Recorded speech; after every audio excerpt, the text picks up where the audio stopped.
I'm Vin. I'm Sori. If you would like to get your song reviewed, dear listener, there's the filthy capitalist option. As Sori says, 125 gets you straight to the head of the line. You don't have to be a part of the alliance. You don't have to be part of the group. Wait a minute. The biggest thing is you don't have to wait. You hop, skip, and jump right in front of everybody. You do that 3 times and you get mashed. Perpetuity. Yes! Also, there is a band review option. So if you've got a band and you're trying to get your band some exposure, hit me up at sori@gmail.com and I'll show you the details about how to pull that off. You can also jump on Patreon and there is a option on the tiers to be able to get your band reviewed. Yep. Obviously, we can't lie to you, so we can't guarantee a positive review. Get what you get. It's just rubbish. Rubbish. Rubbish. That's British for garbage. My favorite is the community option. $1 at the gate gets you in at Patreon. You get to join an alliance. The alliance joins their points together, and that helps determine what songs that we do. The alliances hang out on Discord. Message me on Patreon to get the link. And they do all kinds of other cool things. They do Minecraft, Dungeons and Dragons. Yeah. It's really a community within the community. Anybody can go in the village, facebook.com/Vin and Sori. There's 160,000+ people on the channel. What's cool about the Discord is that it offers a real opportunity for community connection, friendship, that type of thing. And it's on Discord, so if you're not a Facebook person, it's for you. You start off at $1. Right. Plus you get exclusives. Sori and I are working on a song. So the first 15 seconds of that was on Patreon. Also, at $15 tier and above, when we actually debut the video, they're going to be there live with us. There you are, dear listener. Buy our merch. You do need a recap? Buy our merch indeed. A child shall lead them. To buy our merch. Yes, dear listener. Yes, dear listener. Yes, dear listener. We are in part 2, essentially, of the 1971... 70s. Revo stream where he introduces us to the bands from that time period. Yes, sir, Bobbert. I have the correct intro this time. This is the start of the second 1971 stream. And he says, this is Elton John. I believe this is your first time reacting to him. He is a singer-songwriter who became big this year. You got to see him miming the piano during a T-Rex song last stream. This song was released August 1971 off of the Madman Across the River album by Uni Records, which was under MCA. This song is written by Elton John and Bernie Taupin. It is said to be about California girls. Taupin told Rolling Stone mag, I guess I was trying to capture the spirit of that time, encapsulated by the women we met, especially at the clothes stores and restaurants and bars all up and down the Sunset Strip. They were these free spirits, sexy, all hip huggers, and lacy blouses. Very hip huggers? Is that what he said? Okay. Hip huggers. I think that's the type of jeans. Yeah. No, that makes sense. And lacy blouses. Very ethereal. The way they moved. Some radio stations banned the song at the time for its Jesus Freaks lyrics. The song was actually a modest hit of the time, but gained a lot of popularity through the 70s as FM radio staple. All right, here we go. This is Elton John. My big brother was a big Elton John fan, actually. Oh, really? Yeah, when we first came to this country, that was his big thing, was Elton John. I didn't really listen to a lot of that music because I thought it was corny. So instead, I listened to cool bands like what do you call it? New Kids on the Block. Okay, I didn't know. I never even heard them. I still don't even know what they sound like. I just know that a lot of people had lunch boxes. You've never heard of New Kids on the Block? No, I've heard of them. I saw them on the lunch boxes, but I don't know what they sound like. Oh my God, you are the. People would not believe you were real. I know. They'd be like, what? No. Anyway, okay. All right, so let me see if I can get this scrolling ticker to work. Guys, if you are the DJ, then you determine a lot of things, actually. You determine the time, the order of the song, what songs we do, all that jazz. You get 4 songs, and then here we are. We also have people looking for fellow alliances to create an album review. We'll be shooting a commercial about that. But right now, Right now, dear listener, the moment has arrived. Shout out to the big homie Applejack. The moment has arrived, dear listener. Elton John, Tiny Dancer. Elton Mother John, Tiny Dancer. Let's do this shit.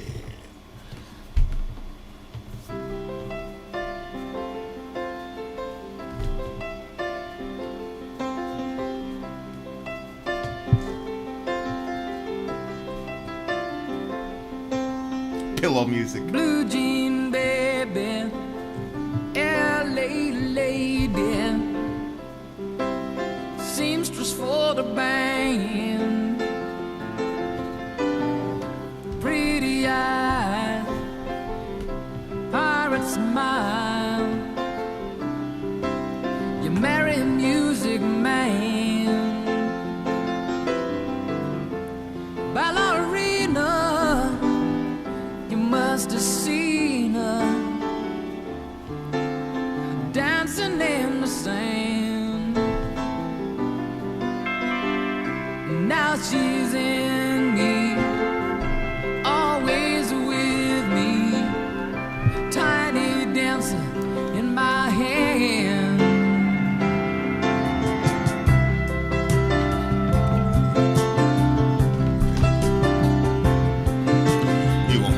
Jesus freaks out in the street, handing tickets out for gone, turning back, she just laughs. The boulevard is not that bad. Piano man, he makes a stand in their auditorium,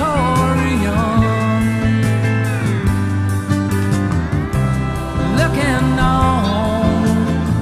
She sings the songs, the words she knows, tune she hums.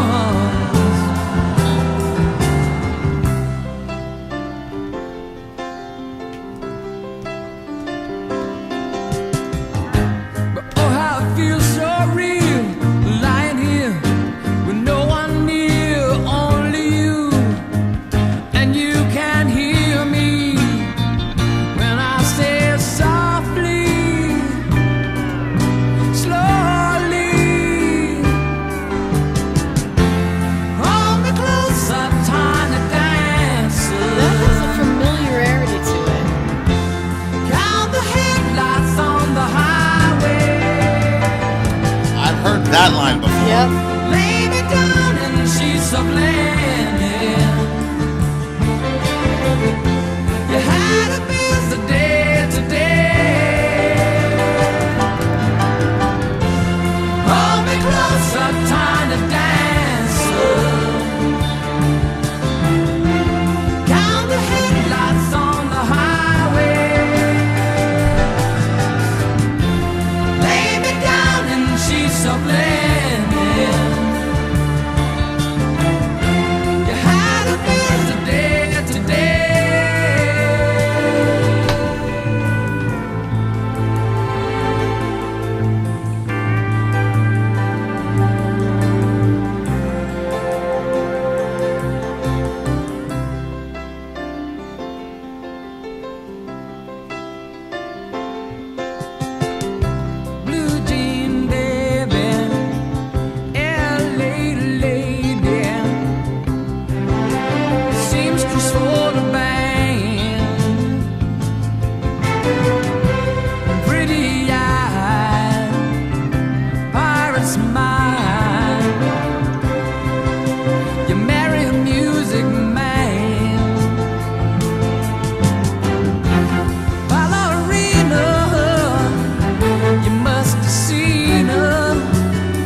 Okay, so I hate to say I don't know this song because I'm pretty sure this song is a classic of his, but I do remember when I was a kid, you know how they used to have those compilation CDs of the classics, some of their old school classics?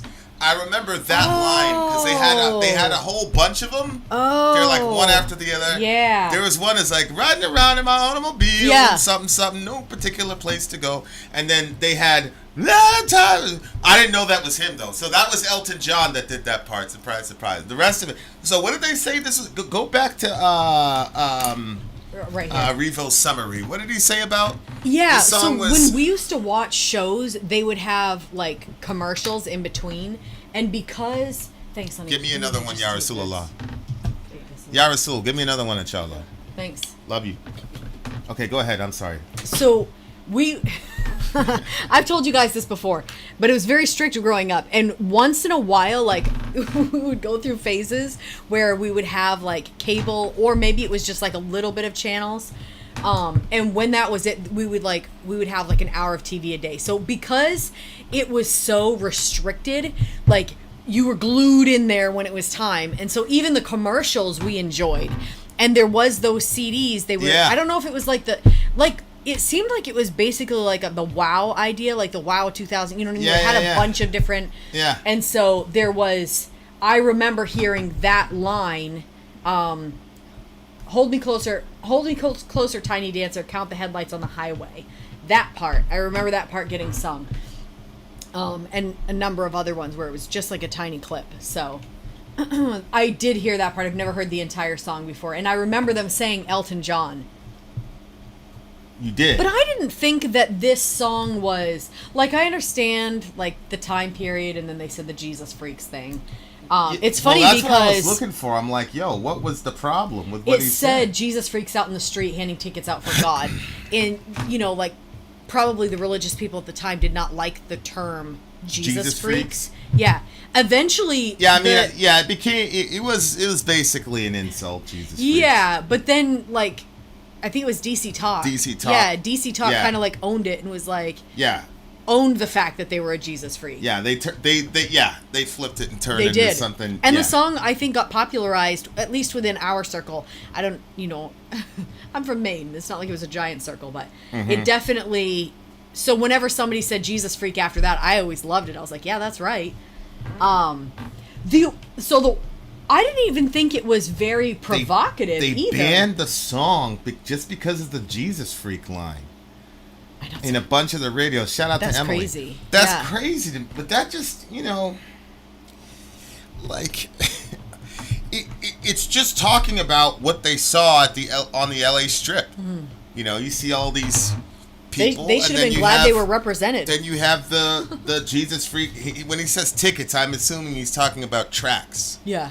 A track is I don't know little... if you remember this, but there was... Back years ago, they would give you a ticket to heaven. I don't know if you remember that. Oh, no. There was a ticket to heaven on one side, and then you flipped it over and there was a ticket to hell. Whoa, a ticket to hell. Yeah, so you chose, like, the one side was like the gospel message, blah, blah, blah, and then the other ticket to hell was like 666 on it and stuff. And then it was basically it was like all the stuff that, from what I remember, it was basically like the stuff that people typically thought would get them to heaven. Right. Like being a good person, blah, blah, blah, blah, blah, like that, so, yeah. Yeah. I liked this song because it wasn't like, the way that he said, like, Blue Jean Baby, LA Lady, like, to me, that was still, like a positive or kind of respectful way of, like, complimenting her without it being, like... Well, if you look at the way that Bernie Taupin wrote the song along with Elton John, the way he describes them is amazing. He says, free spirit, sexy, all hip huggers and lacy bounces, very ethereal the way they move. The ethereal is kind of like otherworldly, almost like angelic type of thing. So it's not like a just raw, lusty, look at those hips, look at that. It's really like... You know, it sounds, but it's like appreciating just the female form Yeah, itself. yeah. It's not. That's different than like a rapey feel. Yeah, yeah. I mean, yeah, you're a girl, so I was gonna ask you, like, how do you feel? Do you feel like it was an objectifying thing, or do you feel like it was No, I feel just like a it's celebration of? a celebration or appreciative sort of. It's interesting too because this is gonna sound so, and our channel is predominantly white. It's gonna be even more offensive, but like, Get ready, Applejack. I've had white guys yell out stuff, and I've had black guys yell out stuff. And when the black guys yell out the stuff, Yo, it always Sori! well, no, like the way that they say it or the things that they say. Look, my face is getting red just talking about it. You know, like the way that they say it, it would be like, you know, like those jeans look good on you. Like that's different than being like some of the stuff that gets said, it just feels like it's just all like Predatory. yeah.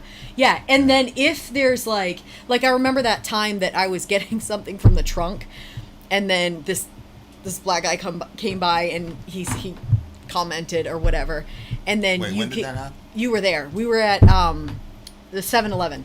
And then you came out of the 7-Eleven and you had, you know, you said something to him, blah, blah, blah, because you didn't know what had just happened. And then you came out and I was like, yeah.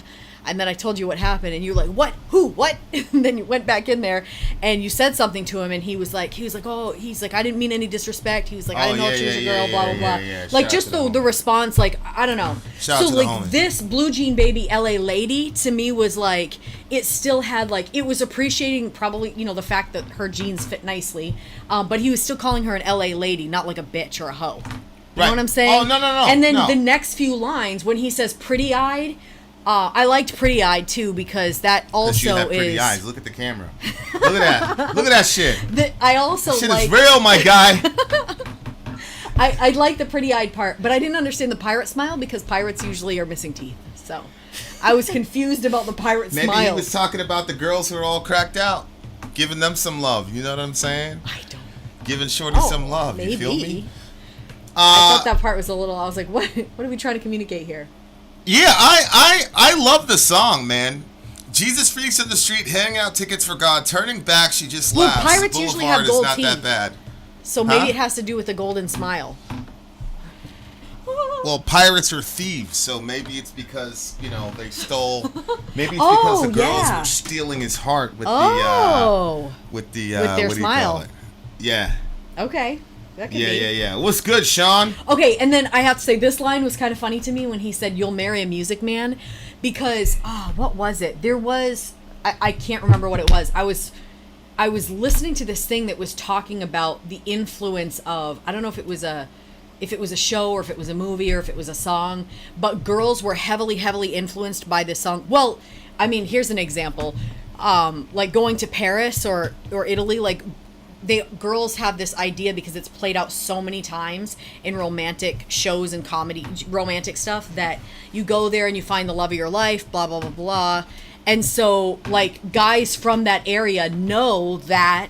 And so when they see a girl coming into that area, they know she's looking for love. And so they play the part while she's there. Look at you smiling like that.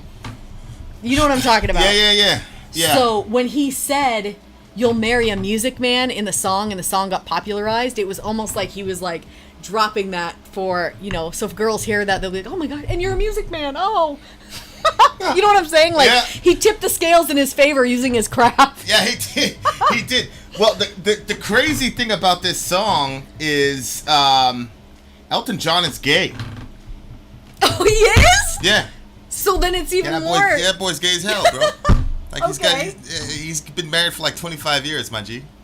So it's kind of funny. It's like, well, it's kind of funny and sad at the same time because he just couldn't come out and talk about the dudes that were on the street, because obviously I'm sure the Toppin guy was looking at the girls, but I'm pretty sure Elton John was looking at the dudes. But you can't make a song like that. Yeah. You know what I'm saying? Like, especially, I'm assuming this was the 70s? Yeah, like that shit is not gonna happen, bro. You know what I'm saying? Like, you can't, you know, dudes walking in Daisy Dukes and shit, turn off the radio, like, fuck out of here. You know what's interesting? Like, I don't even hear, like, gay pop songs, like, about, like, there's no gay version of this song. Like, there's no major song where, like, a dude is celebrating looking at other dudes at the beach or whatever. Like, I can't think of a mainstream song where it's like that where dudes are like celebrating that. You know what I'm saying? I thought that Queen had one. Remember, Queen is who did Bohemian Rhapsody, right? Nah, yeah. But I thought he had something that, like, in light of, well, yeah, it wouldn't have been that explicit. Nah, it was one of those things where looking back at, like, it was hindsight. Yeah, you could kind of like put it together. But yeah, shout out to the big homie Jambi. It's funny, I was just looking at a conversation me and Jambi had, sent it to Albany, and there he is.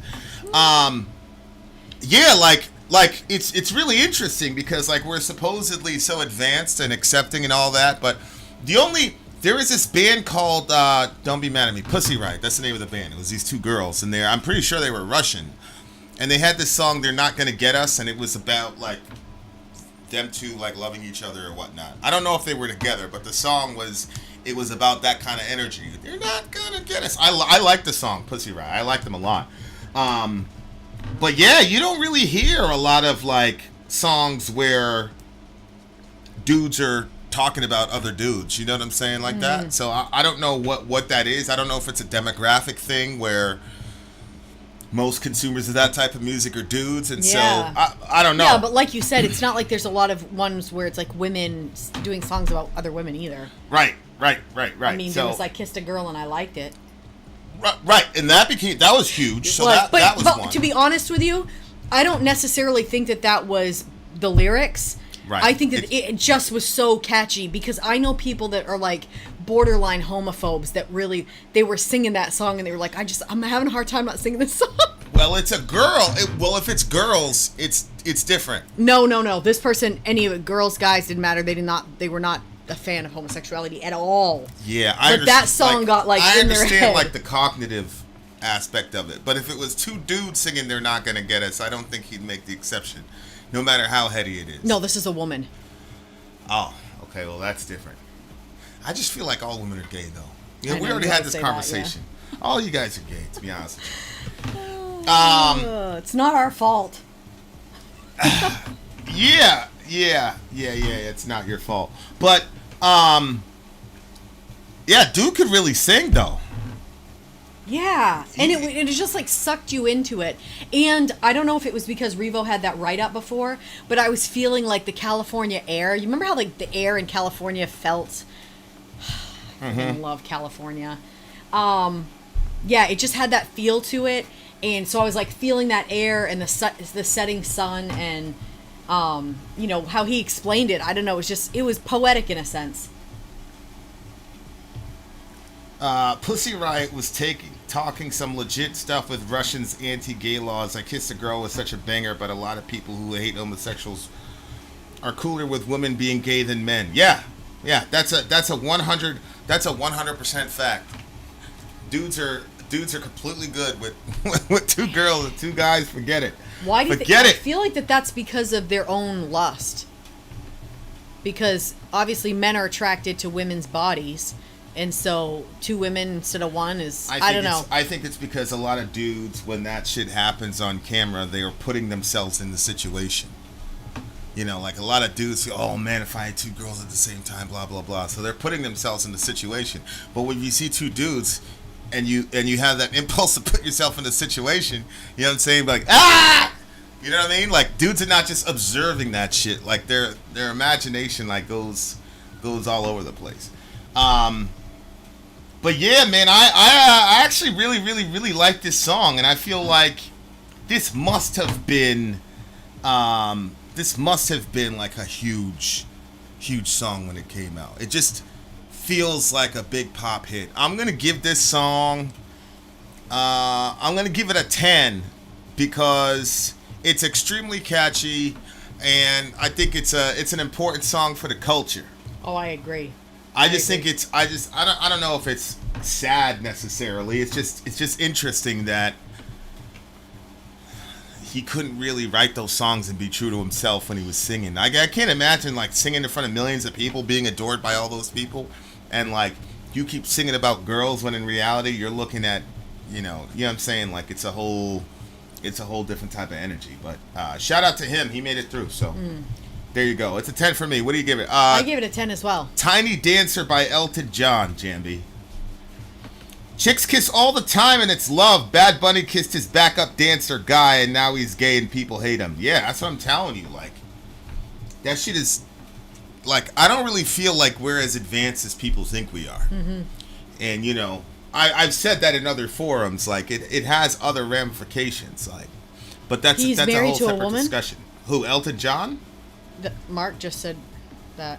Well, he's married to a woman, too. We talking about Elton John? I think he's talking about Bad Bunny. Oh. Budding Anarchist gives it 11. Okay, guys, sit back and relax. This is a mega stream for you guys. So we have not even begun the night. Shout out to big homie DJ Revo. We got more jams from the 70s coming for you beautiful people. Do not touch that dial. If you're on regular YouTube and you're catching this after the fact, I don't know what to tell you. The party's all here. The party's here live. Everybody gets to do it. It's good times, good times. They won't be. Almost every one of these streams is blocked. Elton John was Watch it now or don't see it at all. Elton John was actually married to a woman. Yo, that's crazy. Damn, that boy went that far. He married a woman. That's crazy. Okay. I mean, that's kind of what... That's what folks did in the 70s and 80s, I guess. Yeah, it was all you could do, you know? Damn. And you know what? It was... I actually knew this guy that was gay, and he married a woman, and it was part of his way of, like, trying not to be, but it was turmoil for her. Because she was never really loved and appreciated for being a woman, and she always like knew that energy was that he wanted to be. And eventually, you know, when they got older, he was just cheating on her, and she just stayed. That's what I'm saying, yo. Like that shit is so destructive. Yeah. When people can't. Yeah, it was pretty sad. People can't accept themselves or whatever. Yeah. And then other people end up getting put through a meat grinder. Anyway, we got more coming for you. The Carpenters is next. Sori out. Gone. All right, guys. You know the drill. Commercial break. We shall return. Turn. Yeah, he could have been bi. I mean, I don't know. All I knew was that I saw a 2020 episode where he came out as gay, and the 2020 person was like really grilling the homie, like really grilling him. Like, yo, like, so this whole time you were singing to dudes and all that. Yeah, shit was crazy. Wow. Okay, guys, we are returning very soon. Commercial break. We'll be right back. I'm Vin. I'm Sori. If you would like to get your song reviewed, dear listener, there's the Filthy Capitalist option. To be part of the Alliance, you don't have to be part of the group. Wait a minute. And the biggest thing is you don't have to wait. You hop, skip, and jump right in front of everybody. 125 gets you there. You do that 3 times, and then get mashed down to the $75 rate for perpetuity. Yes! Also, there is a band review option. So if you've got a band and you're trying to get your band some exposure, hit me up at itsori@gmail.com, and I'll show you the details about how to pull that off. You can also jump on Patreon, and there is a option on the tiers to be able to get your band reviewed. Obviously, we can't lie to you, so we can't guarantee a positive review. Get what you get. It's just rubbish. Rubbish. That's British for garbage. My favorite is the community option. $1 at the gate gets you in at Patreon. You get to join an alliance. The alliance joins their points together, and that helps determine what songs that we do. The alliances hang out on Discord. Message me on Patreon to get the link. And they do all kinds of other cool things. They do Minecraft, Dungeons and Dragons. Yeah. It's really a community within the community. Anybody can go in the village. Facebook.com/Vin and Sori. There's 160,000+ people on the channel. What's cool about the Discord is that it offers a real opportunity for community connection, friendship, that type of thing. And it's on Discord, so if you're not a Facebook person, it's for you. You start off at $1. Right. Plus you get exclusives. Sori and I are working on a song. So the first 15 seconds of that was on Patreon. Also, at $15 tier and above, when we actually debut the video, they're going to be there live with us. There you are, dear listener. Buy our merch. Buy our merch indeed. A child shall lead them. To buy our merch. Yes, dear listener. Yes, dear listener. Yes, dear listener. DJ Revo here with the 1971 stream. DJ Revo, bring Part in the 2. crowd. Bring in the crowd. Like, share, comment, subscribe, ladies and gentlemen. Drop us a like. Remember Kevin Samuels? If you guys don't drop me this If I like, don't get enough likes, I'm shutting down. We're gonna quit in what did he say? Like, we got 10 minutes. We're gonna yeah, quit. he'll shut the whole show right down. And he did shut it down sometimes. He would just put up the wait screen until they got enough likes. Yeah, he would. He would shut it down. We're not gonna do that though. The show must go on. Yeah. The show must go on, dear listener. Here we go. The Carpenters is up next. The Carpenters were a soft rock band in the early 1970s. They were a brother and sister duo. Oh, how cute! As kids, they would rearrange Beatles songs to sound more like church music. Oh boy, here we go, the Beatles! Their first live performance was a jazz version of Dancing in the Street, which landed them their record deal at A&M Records. They were attacked and mobbed by critics because their image was clean cut. They also performed at the White House with Nixon calling them good kids, which backed up the clean-cut, happy image they had publicly. In reality, that was an image they were forced to show due to their record company, and Richard Carpenter in later years expressed his frustrations at this. They suffered from depression and drug abuse problems. Karen Carpenter died in 1982 of anorexia. Oh Damn. Damn. The critical historical rewrite of this band came with 90s alternative bands being influenced by them. This song was written by Bonnie Bramlett and Leon Russell. It's inspired by the groupie culture that had emerged in the mid-60s that is acceptable when adults but is often controversial when involving young girls, whom often come from broken homes and are dehumanized. Some say it is a result of the 60s sexual revolution, but I don't feel that is entirely honest. Social problems silent films like Universal Trains in Souls, 1913, The Inside of the White Slave Traffic, 1913, A Girl is date raped and her family rejects her, to which she becomes a prostitute. Universal's Where Are My Children, 1916, a pro-birth control anti-abortion film, and The Casting Couch, 1924, a director requests sex and an actress refuses. These blatant films stopped being made when religious and government leaders forced the film industry to censor itself. Hays Code. So these were films that were written to expose the sexual exploitation that was happening? That's what it looks like. And then the Christians showed up and said stop doing that. Yeah. Yeah. That sounds like something we would do. Sounds like something we were going to do. Missing the point. All right, guys, here we go. The Carpenters is the name of the band. The name of the song is Superstar. Superstar. Let's do this shit.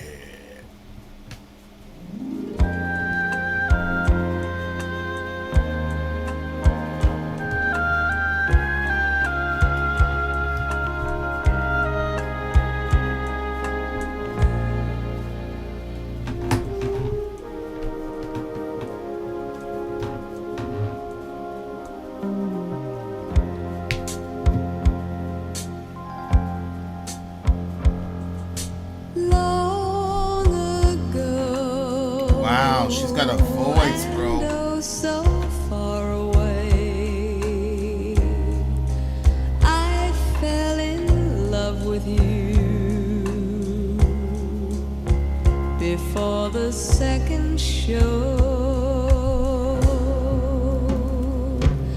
Your guitar, it sounds so sweet and clear. I gotta get this song. But you're not really here. It's just the radio.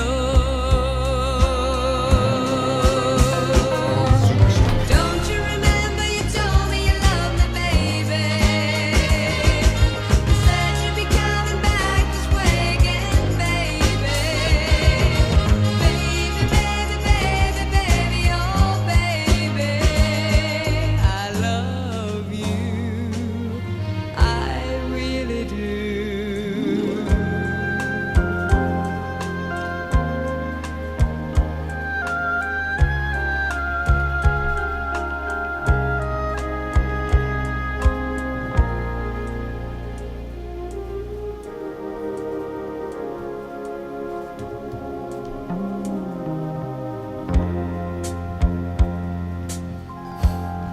had Walkman back then?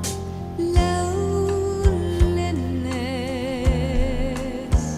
is such a sad affair, and I can hardly wait to be with you again. What to say to make you come again? Baby, come back to me again and play your sad guitar. Don't you Play your sad remember you guitar. told me you loved me, baby? You said you'd be coming back this way again, baby. Baby, baby, baby, baby, oh baby. I love you, I really do.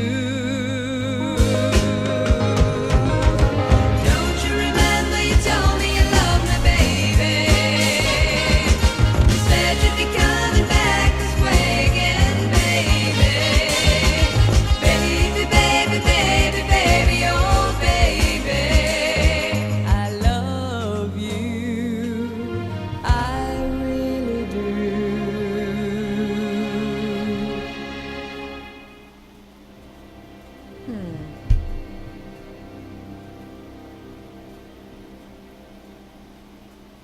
Damn. Her Yeah. voice was silky smooth, bro. It was. Yep. Her voice was silky smooth. Yep. Okay, so he said this was about groupie culture again? Oh. Is that what? Read it back. I wanted to get that context that Revo It's put out inspired by groupie culture that had emerged in the mid-'60s that is acceptable when adults but is often controversial when involving young girls, whom often come from broken homes and are dehumanized. Yeah, like I'm looking right. Like we had this conversation. I don't know if we had it on the Middle America channel or if we had it on this channel, but the stuff with Marilyn Manson came out where I don't know if it wasn't. I don't know if the girl was claiming sexual assault, but it was kind of like it was a Me Too thing where he had crossed a bunch of lines, and the whole world collapsed on him, including Trent Reznor, when they were kind of like frenemies, enemies, that type of thing. Yep. And I remember, like, we were covering it, and of course, look, I'm not getting political, but there was a big push to cancel Marilyn Manson, and rightly so. You assault women, obviously, you should be, quote, canceled, whatever that means. But part of my problem was, I was like, yo, we got to make a decision about this culture relative to rock and roll, because I'm on this thing right now. David Bowie had underage girlfriends. Jimmy Page, Maddox was just 14. He was 28. Oh my god. That's like literally Zoe's age, right? No, it's like younger 13, than Zoe. 14? Zoe's 15. 15. Okay, he's 28, literally twice her age. In her words, Paige had Zeppelin manager Richard Cole kidnap her. What happened is that I was kidnapped literally. He told me he's going to be with me. I said, no, he wasn't. And he said, yes, I am. Then we all ended up at the Rainbow Bar and Grill. And Richard says to me, get in the bloody car, and if you move, I'll have your head. Next thing you know, I'm in the hotel, and I'm walking down the hall. Next thing you know, I'm pulled into this door. I turn around and look. Jimmy's sitting in the corner of the room with a hat and a cane saying, I told you I'm going to have you. Whoa. This is her testimony. I don't know if it's true or false, but that's her testimony. She was 14 years old. Obviously inappropriate, but Jimmy Page, for some reason, he's a legend, and that specter doesn't follow him. And of course, R. Kelly, he's in prison for the rest of his life. Now, I'm not going to talk about the implications of that. I just think it's very fascinating that we had a culture in rock and roll where, Ted Nugent did it. I don't care if you're just 13, you look too good to be true. I just know that you're probably clean. The name of the song was Jailbait. Jailbait. In real life, Nugent couldn't legally marry the 17-year-old girl, blah, blah. So, like, my point was, during the whole Manson situation, like, yeah, bro, like, I completely disagree with all that shit. Like, yeah. But how is Jimmy Page and Steven Tyler and all these people who've done this with other girls, how do they get away with that? What's the algorithm? Everybody knew it happened, and to my knowledge, they've never come out and said, hey, this is wrong, we should have never done this. So it's kind of like weird, like, who gets away with what? As Jambi's saying, Kiss, there's a song named Christine 16. And look, if the girl is like 17 and the band is like 22, like, I understand that. But 28 and 14 or 38 and 17, like, I don't know, bro. Especially that Jimmy Page, that girl said she was kidnapped and basically forced into a hotel and all this shit at 14 years old. Like, this shit is unbelievable to me. You know what I'm saying? Like, so it's one of those things where, like, we're still, like, really schizophrenic about this shit. Like, how is Marilyn Manson horrible? How is R. Kelly in prison? And yet Jimmy Page and the rest of these guys are in the Rock and Roll Hall of Fame. Like, how does that work? You know what I'm saying? Like, I don't understand that. So, you know, look. I mean, I'm sure that there's more to it, but also there were parents involved with R. Kelly that were like, yo, where I don't know if this girl's parents got involved to say, hey, we have a massive problem with this. Well, no. What do you mean? The parents were the ones that handed the girls over to R. Kelly. No, there were. Remember we watched that documentary where the mother was trying to get her kid back? Yeah, after the fact. After the fact. But her and the dad left their daughter alone with R. Kelly numerous times because he said he was going to get her a record deal. When everybody I came up with, and I don't know if Applejack is still there, but everybody I came up with, that was always a rumor with R. Kelly because of the way that he was relating to Aaliyah. I mean, Aaliyah was like 14, 15 years old. She came out with the song Age Ain't Nothing But a Number, and a number ain't nothing but a thing. And, you know, there was a lot of, like, innuendo about R. Kelly with the underage Aaliyah. So these parents sent their daughter into the clutches of this man, and then, you know, when she didn't return after a year, that's when they started getting all, you know, hyped or whatever. But the fact of the matter is they essentially pimped their daughter out to R. Kelly, in my opinion. That's what it feels like to me. But I just remember growing up, like, we all knew R. Kelly was weird on that shit, bro. So, like, how could you as a parent, like, hand your daughter into that? Like, this show business shit is, like, weird, bro. Like, you know, we've seen it over and over again with these stage moms and these stage dads who will literally sacrifice their children so that they could ride on the fame and fortune of their kids' coattails. It's really, really fucked up. But it's fascinating to me that this song is sung by a woman. You know what I'm saying? Because it's a song about groupie culture, but that would be observational, right? Like, she was part of the big famous band. Yeah, yes. But she's coming from the perspective of the girls. Right. It looks to me like she was watching what was going on with the girls and how they're being used or whatever. And maybe not even necessarily from their band, but you go on tour with other bands, obviously. Yeah. And so you just see the culture, and it's cool to have a woman's voice, you know, explain how that shit looks from the female's perspective, because I don't think you hear about that a lot, especially when you hear about sex, drugs, and rock and roll. You never hear about the dark side of it. You know, like, the only thing you think about with the dark side of it is maybe you catch some crazy STD or get some girl pregnant or whatever, but they're not thinking about the ramifications of what that does to the psyche of these young girls. Yep. Where, you know, they get exploited, used, and then, you know, tossed to the side because we're on to the next city. Like, it really can fuck up your head. And I think she's speaking for those women. And at the same time, it makes me wonder, like, how much of that did she internalize? Because I'm not exactly sure what the psychology is relative to anorexia. I know, like, one of the... I mean, I knew a couple girls that had it, and it seemed like a lot of it was control. Like, you're able to control... There was, like, the aesthetic, like, I want to look skinny. There was also, like, the dysphoria, like...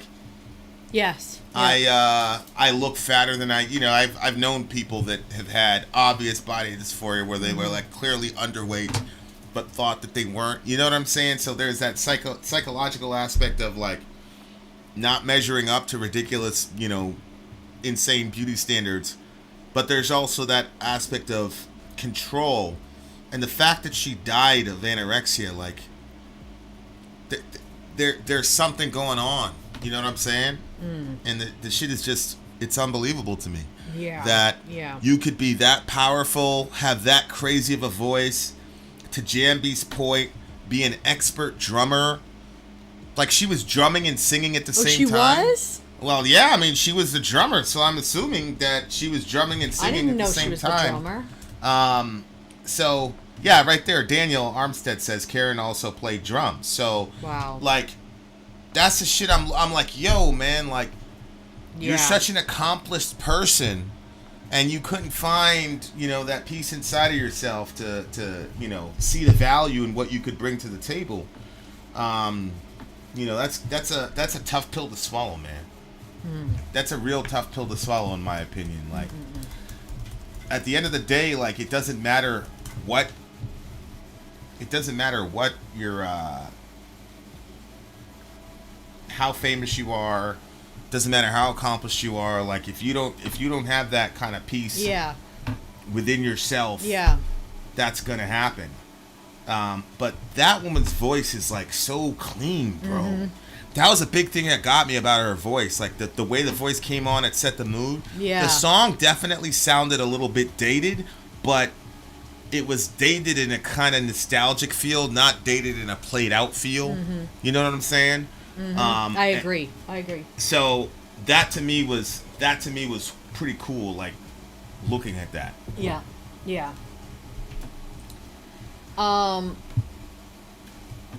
Yeah, when I was listening to it, I forgot that it was about the groupies. And it was just, so it became like a relationship song to me, and then, you know, the guy, he's obviously gone. She wants him back. But I liked when she would say, "Come back to me again and play your sad guitar." Why? I don't know, maybe, I don't know, probably because you play the guitar, and like sometimes you play stuff that's really sad sounding, but really pretty. So like, yeah, that's probably what happened when I heard that part, because like you play your guitar a lot, and obviously I don't sit there for all the times that you play your guitar, you know? Yeah. So maybe it was just like, part of me was like, wow, like if ever you were gone, I'd want you back. So that probably is why I like that part. If I was gone? Yeah. Oh, well, you're thinking about it. You're thinking about. Yeah, like there was something about that part that I like liked and like kind of like hit me, and then now I'm just kind of like processing, and I'm like, oh, okay, I know what it is. Because of you play your guitar, blah blah blah, and it would be sad if you were gone. But I don't want to think about that anymore. Gotcha. Yeah, well, you don't have to worry about that. I'm not gone, but I do like to play sad shit on guitar. I love that minor key shit. Vid, we gotta do something where you're on guitar and I rap. Yeah, I'm with that. Daniel says, eating disorders are heartbreaking. I have a friend that used to send me some scary texts. They're in therapy now and are doing better as far as I'm aware, thankfully. Good. Damn, I don't know. I really enjoyed this song. It actually ended up on my playlist. So. Yeah. I'm sorry, I gotta go with another 10. That's what I was gonna But do. I feel like Revo is getting a bunch of classics, so. Yeah. But, we're so ignorant of this music that we haven't even, we haven't heard these classics, so we're hearing these classics for the first time. I'm sorry, it's a 10 for me. What do you give it? I gave it a 10 as well. Shout out to Homegirl, rest in peace. And all the ladies struggling with eating disorders, no judgments. We got your back. And get the help you need, shorty. Get the help you need, shorty. Don't wait. And this one, I mean, she's preggo, so she's out there. I am. Very large. Okay, guys, we're coming right back. Vin out. Sori out. Go. What a fucking horrible situation, bro. That's tough, man. That's really, really tough. And like we crashed reading it because we were like, oh, the brother and sister together. Yeah. And then she died. I was like, use them, Revo. They were remixing Beatles songs and shit. I'm like, okay. Yeah. They could be forgiven for that. But, you know, there we go. That must be tough, man. Being in a band with your sister and then she dies, bro. That shit is... And the guilt you must feel because you spent all that time with her and must have known. Yeah, that shit's tough, man. That shit is tough. Shout out to everybody going through the struggle on that shit. The Moody Blues is next. Stick around. Yes, the Moody Blues are next. Stick around, losers. Commercial break. I'm Ben. I'm sorry. If you would like to get your song reviewed, dear listener, there's the filthy capitalist option. As Sori says, $125 gets you straight to the head of the line. You don't have to be a part of the alliance. You don't have to be part of the group. Wait a minute. And the biggest thing is you don't have to wait. You hop, skip, and jump right in front of everybody. $125 gets you there. You do that 3 times, and you get mashed down to the $75 rate for perpetuity. Yes! Also, there is a band review option. So if you've got a band and you're trying to get your band some exposure, hit me up at itsori@gmail.com, and I'll show you the details about how to pull that off. You can also jump on Patreon, and there is a option on the tiers to be able to get your band reviewed. Obviously, we can't lie to you, so we can't guarantee a positive review.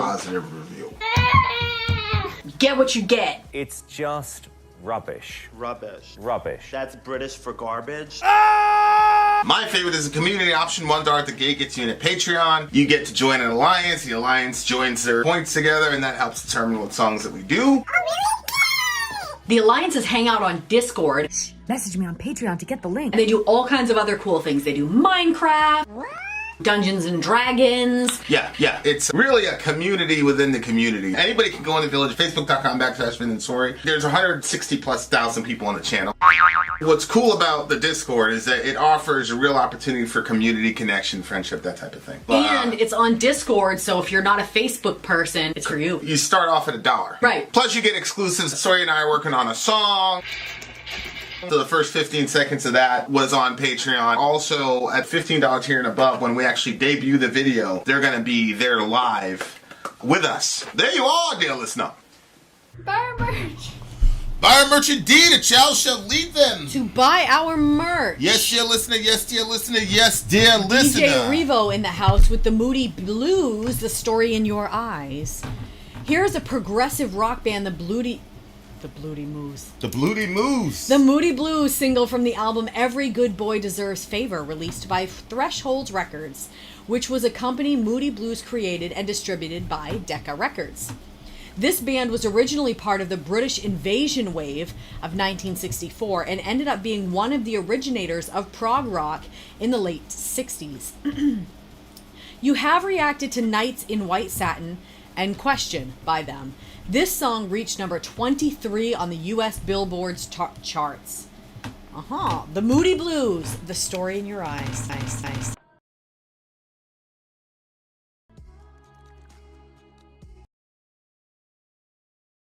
Alright guys, here we go. The Moody Blues, The Story in Your Eyes. This should be interesting. No, I don't want to the movie, weirdo. A movie is the thing.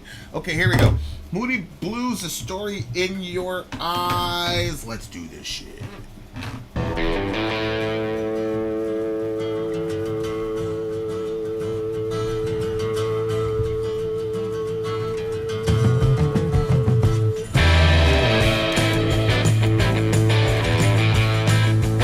What year? 1971. 1971 in this bitch. Let's go!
Damn, it's over already. Okay. He said it was a progressive.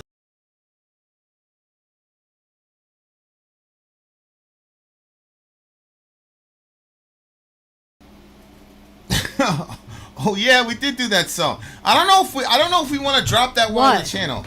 Me and Applejack had a joint we did together like way back when we first met each other. Okay, here we go.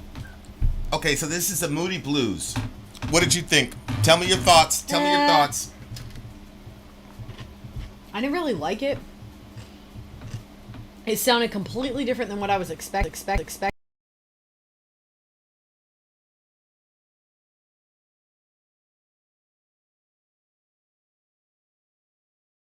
Is now still the same, and the sound we make together is the music to the story in your eyes, and it's been shining down upon you, I now realize. But then he ends up talking about, like, he's worried about the life that his children are going to have. Is that what he says? Yeah. I don't know. Maybe there's something wrong with me. I don't really get the point of the song. So, like, he's talking about them being in love, and then is it just like, oh, this is the phase that some people go through? Like, you're in love with somebody, you're going to create a family together, and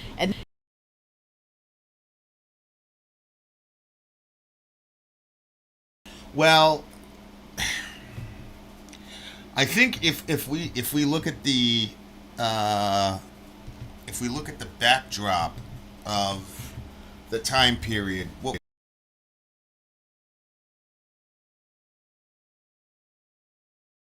71 tonight. Vietnam's still going on. Let me know if the audio is still twitchy, guys.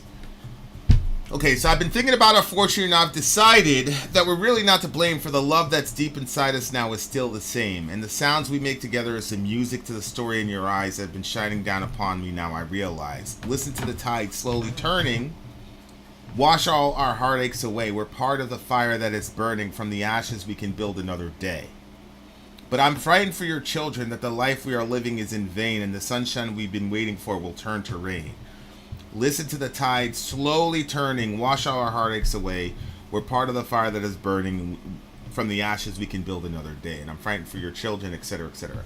Then he says, when the final line is over and it's certain that the curtain's going to fall, I can hide inside your sweet, sweet love forevermore. So it looks to me like you're right. There's like the personal element of this woman is like his muse, his inspiration, because he says, the sounds we make together is the music to the story in your eyes. Mm-hmm. So her eyes are telling a story, and then the music is provides like explanatory power for how he feels about, you know, looking into her eyes or whatnot, because the eyes is the window to her soul, and so he's making music that is basically the soundtrack for the movie of her soul, essentially. So he's being really deeply affected by this one person. This one person is drawing out all this beauty and love out of him. So then he expands the view to what's happening in the world. And he's not very optimistic about the future, because he says, listen to the tide slowly turning, wash all our heartaches away. Then he says, we're part of the fire that is burning. From the ashes we can build another day. Because again, there's a lot of social upheaval in the, especially, I mean, 1960s was really radical. There was just such a shift generationally, politically in America, and people were, you know, going back and forth on it, and the generation gap was extremely stark. You know, you had parents who went through World War II and did their duty, and they did. I think World War II was a legitimate war, if you can have one of those things.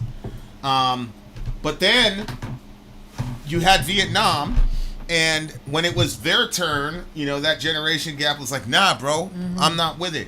So if you look, he's saying, the sunshine we've been waiting for will turn to rain. I'm frightened for your children. See that there? I'm frightened for your children, the life that we're living in. So what he's saying is, we're experiencing all this love, and you're inspiring me to make all this music, and maybe there's hope, because there's a fire going on in our culture right now, but maybe we could build something better once we all get through that. Because I think that's what he means by saying we're part of the fire that is burning, and from the ashes we can build another day. So he's like, it's possible we can come out of this. But then the more cynical side of himself is saying, yeah, not really. I think the kids are going to have a very, very hard time. But in reality, if you look at the 80s, I don't think the 80s was as tumultuous culturally for America than the mid-late 60s, early 70s. Yeah. 80s was actually, we didn't really know. We weren't really conscious during the 80s, but it looks like when you watch 80s shows and you look at 80s music, it looks like there was just a lot of fun. A lot of bright neon. It looks like to me. A lot of bright neon colors. Yeah. We were doing a lot of shit in South America, but those were, kind of special forces. This Delta really, earned their stripes with the whole Noriega situation and a couple other things. So it's not that there was no war in the 80s, but there was no Vietnam in the 80s. You know what I'm saying? Yeah. And then we were also winding down the Cuban Missile Crisis. You know what I'm saying? So like, not the Cuban Missile Crisis, but the Cold War with Russia was winding down, and we were emerging as really the king of the hill. And so that kind of paranoia about Russia, where kids were doing these drills and under the desk, and Trotsky, whoever it was like, we're going to destroy you with our nukes at the UN. Like, all that shit was kind of in the rear view, and things were looking pretty good in the 80s. So even though he was, and it's funny now because we're back to being terrified of Russia. I know. Unbelievable. Yeah. I'm not terrified of Russia, but whatever. That's a different discussion. You can look at that at the other thing. But I do find that fascinating. You said he was fighting for the children, but I don't know. Like I said, I think the 80s was a good time. Yeah. You know what I'm saying? Yeah. A lot better than the late 60s, early 70s. Shout out to Jason. It's Go crazy ahead. because I think you kind of find that in every generation, there's going to be people, and maybe there was more people at that time that felt that way. But there's usually people that are like, I'm not bringing kids into this world. Like, this is not going to be good for the kids. Blah blah blah. Yep. Yeah. I understand that attitude. I'm not bringing kids into this world. Like, I remember when I was in the hospital, when I had my my mental breakdown, or when I was about 17, 18, and I was on the psych board, and they it was kind of like, it wasn't a prison, but it was adults who were really serious about that shit. Like, so it was kind of stringent, but they would play a bell. The whole hospital would play a bell every time a kid was born, and they still do that. I was talking to one of my doctors. Shout out to Dr. Petzel, and we were in the middle of one of our sessions. She's talking to me about my meds or something like that. The bell goes off, and I went into this giant tangent about how it's horrible and nobody should bring kids into this world. 9/11 had just happened. 9/11 had just happened. You know what I'm saying? Everybody thought we were going to, it was the end times or whatever. I didn't know if I thought it was the end time. I just thought that I knew I knew that a lot of people were going to die. You know what I'm saying? So I was just like, yo, why are people bringing children into this world? What a fucked up thing to do. You know what I'm saying? But that was a mindset I had at the time. Now, of course, I have the opposite mindset, which is the world is so fucked up. They need more. We need more kids. Yeah. You know what I'm saying? Because you could look look, anything that's wrong with the world, that's significantly wrong with the world, is caused by people. So if people are the problem, then the solution is more people. Right? It's just learn from the mistakes of society, learn from the mistakes of culture, and don't repeat them again. Yep. Which is one of my biggest problems with the current political situation we're in, is the inability to learn from our mistakes. Like, the both sides have done an excellent job of so tribalizing America that Americans cannot hold their own side accountable. Right. Right? Like, so instead of saying we all have a goal and the goal is more important than any person or any party. Now it's, and I, people said that Trump was divisive or whatever. We had our media for 4 years, every single day, trumpeting an absolute lie about this dude. We had our intelligence apparatus lying. Yeah. And people on the other side don't care because they hate Trump so much that they don't care what laws were broken. They don't care any of that as long as we can get rid of Trump. So that is a problem. There's no big picture. Yeah. And on the other hand, you're like, yo, this dude took, classified information. Like, if he did, I mean, I don't know, but if he did, that's pretty fucking serious. That is, yeah. But the folks on his side don't care either. You know what I'm saying? So, like, neither side,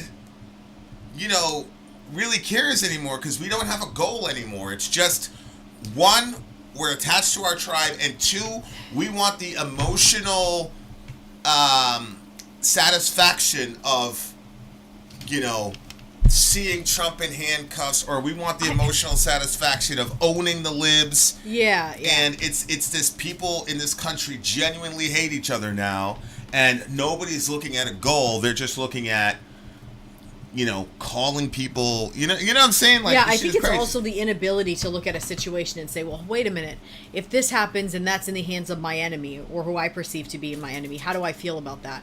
So yeah, the Trump supporters are going to cheer on Trump for what he did, but if they flip it and you say no, like the other side, is actually, if the other people did it, would they be okay with it? No, probably not. Yeah, that's the thing, and like as long as we're stuck in this tribalism and this these people genuinely hate each other now. Yeah, like you got folks that genuinely. Yep.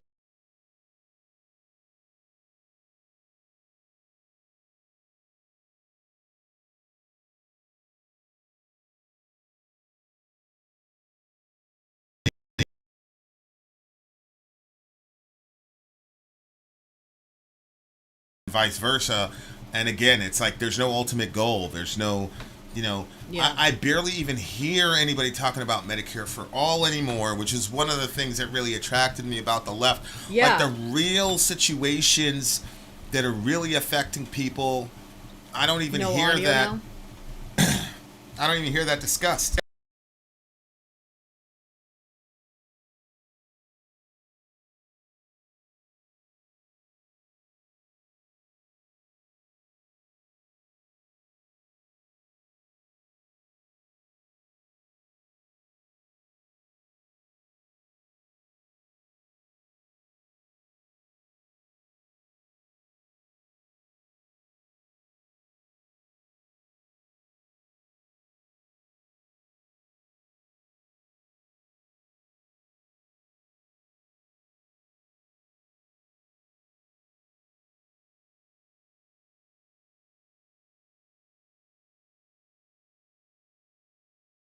Guys can hear us again. Freaking thing.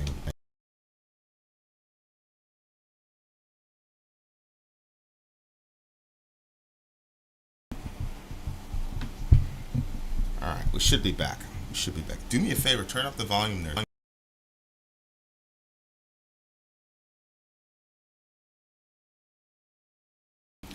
Yeah, like you don't even hear people talking about Medicare for all. Like, I remember during the Trump administration, like CNN was on there every single day. I'm like, damn, I wish they would tell the stories of all the people that died because they didn't have health care. Like, can you imagine if CNN did a story like that every day on somebody who died because they didn't have health care? How would the voting be affected in the 2020 elections? Yeah. The 2020 elections had nothing to do with the main things that most Americans can agree on. It had to do with, what camp are you in, East Coast, West Coast, GD, BD, Bloods, Crips. It was all that shit. It wasn't anything about advancing our country. So, Biden did the student loan thing, and I think that's okay, but it's really just kicking the ball down the street for another 4 years because relative to the interest, it's not really going to do anything for those folks. So, I don't know. Like, I definitely, like, I have a very... in the very near future, very pessimistic understanding of American politics. and I've seen it on both sides. People who are massively intelligent, very passionate people completely just check their brains at the door because they're on a team and they're not going to look at the facts and they just don't care. You know what I'm saying? And so that can make somebody pretty cynical when the actual truth, actual reality about a given situation, isn't real. Like they just had Biden's press secretary, whatever. She posted that Trump was not a legitimate president or something like that he stole the election or something like that. She got called out on it. She's like, it's nothing to do with what the Trump people are saying. Yes, it is. You guys did not accept Trump in the same way that Trump supporters don't accept you guys. Like, don't accept Biden. Like, that's a fact. So, anyway. Yeah, really, really good song. Really good song. I give this song a 9.3. Yeah, this one wasn't really one of my... I'm going to give this an 8.9. All right. Moody Blues, A Story in Your Eyes. There you go, dear listener. Cat Stevens, The Peace Train is next. Check it. Fin out. Sori out. Go. Innerkiss is like, well, just quit touching the shit. That's a good point, buddy. That's a very, very good point. We shall return. I'm Vin. I'm sorry. If you would like to get your song reviewed, dear listener, there's the Filthy Capitalist option. As Sori says, 125 gets you straight to the head of the line. You don't have to be a part of the alliance. You don't have to be part of the group. Wait a minute. And the biggest thing is you don't have to wait. You hop, skip, and jump right in front of everybody. 125 gets you there. You do that 3 times, and you get mashed down to the $75 rate for perpetuity. Yes! Also, there is a band review option. So if you've got a band and you're trying to get your band some exposure, hit me up at itsori@gmail.com, and I'll show you the details about how to pull that off. You can also jump on Patreon, and there is a option on the tiers to be able to get your band reviewed. Yep. Obviously, we can't lie to you, so we can't guarantee a positive review. Get what you get. It's just rubbish. Rubbish. Rubbish. That's British for garbage. My favorite is a community option. $1 at the gate gets you in a Patreon. You get to join an alliance. The alliance joins their points together, and that helps determine what songs that we do. The alliances hang out on Discord. Message me on Patreon to get the link. And they do all kinds of other cool things. They do Minecraft, Dungeons and Dragons. Yeah. It's really a community within the community. Anybody can go in the village, facebook.com/Vin and Sori. There's 160,000+ people on the channel. What's cool about the Discord is that it offers a real opportunity for community connection, friendship, that type of thing. And it's on Discord, so if you're not a Facebook person, it's for you. You start off at $1. Right. Plus you get exclusives. Sori and I are working on a song. So the first 15 seconds of that was on Patreon. Also, at $15 tier and above, when we actually debut the video, they're going to be there live with us. There you are, dear listener. Buy our merch. Buy our merch indeed. A child shall lead them. To buy our merch. Yes, indeed, dear listener, to buy our merch. Okay, we are in the midst of a mega stream. A mega stream is what happens when you get 8 songs. 8 songs. Regular GJ stream is 4. A mega stream is 8. It's the big homie Revo. 1971 is part 2 stream. Cat Stevens is up next with Peace Train. Amy is 100,000% correct. I should if she would have posted that earlier, I'd have put that in the previous video. What did she say? She was talking about the EU is about to freeze to death this winter because they're following this ridiculously stupid. I heard about that. What a world! What a world! Okay, here's folk rock artist Cat Stevens. You previously reacted to his song "Father and Son." That's funny. I was editing that one today. Really? Yeah, well, I was making sure that it was up before I deleted stuff. This song was off of his Teaser and Firecat album, released by Island Records in the UK and A&M Records in the US. It hit number 7 on the US charts. American progressive folk musicians in the 1980s used trains as metaphors for making progress in society. Just as many of these musicians moved west by trains in search for better lives. Urban legends say slaves used these metaphors or those of rivers for their underground railroad or their own desire to run away for a better life. Religious songwriters of the time used it for salvation. Yeah, that's true. What? I just using the metaphor of a train with salvation and blah blah blah. Okay, and the river. Like, we've heard different songs about like the river, and I feel like that I can't think of it right now. One about the train. Anyway, many progressives were religious as well, and were using it for both. The metaphor doesn't have to be one for trains. It can be paths, roads, cars, airplanes, and other transportation. Paths and roads probably predates trains, as songs often went unrecorded in history, as most people who sang them were illiterate, as most of the population used to be. Folk song interpretations relied more on older family traditional stories of those who sung the songs of old. This metaphor, though, is universal in nature, as most people desire a better future for themselves and for their families. Okay.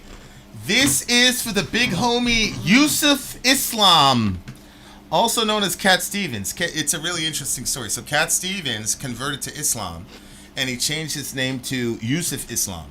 Really? Yeah, which Yusuf means Joseph. Oh, okay. I don't know if he's still doing music, because if you're really, really a serious Muslim, music instrumentation is haram. It's illegal. Yeah. Muhammad was okay with drumming. When he came into Medina, the kids were drumming and all that. He accepted that. But actual music with instrumentation is haram. So I wonder why. I don't know if you know what I'm saying? Like, I don't... The man's logic is very strange. Whose? Muhammad's. Like, in one breath, he's saying, like, if I desire your wife, then you're going to have to divorce her and let me marry her. And the other one, he's like, there will be no instruments here. Like, I don't understand the logic. You know what I mean? Like, usually... I just don't think he liked instruments.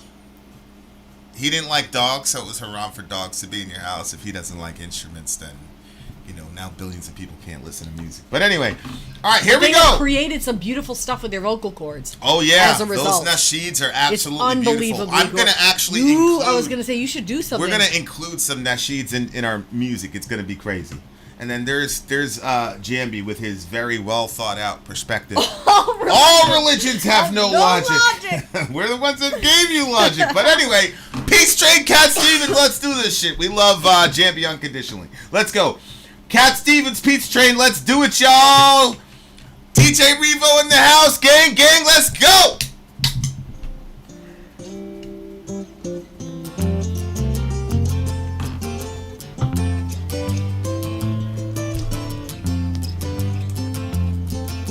Now I've been happy lately, thinking about the good things to come, and I believe it could be something good has begun.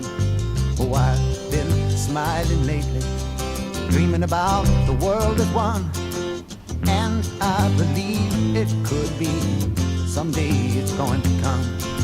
'Cause out on the edge of darkness, there rides the peace train. Oh, peace train, take this country, come take me home again.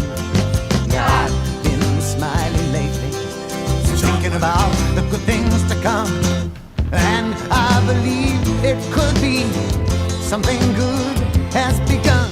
Oh, peace train sounding louder, ride on the peace train. Ooh, ooh. Come on, the peace train. It's peace train, holy road. I pass. Everyone jump on the peace train.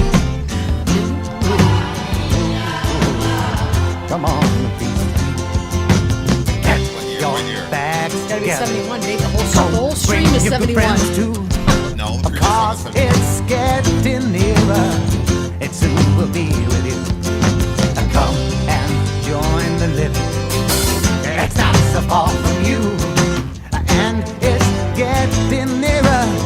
Soon it will all be true. Oh, peace train sounding louder. Ride on the peace train.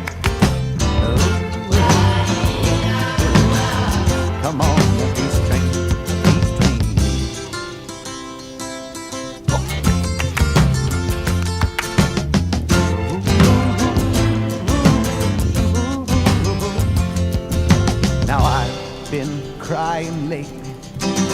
thinking about the world as it is.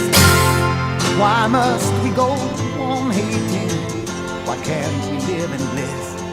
'Cause out on the edge of darkness there rides a peace train.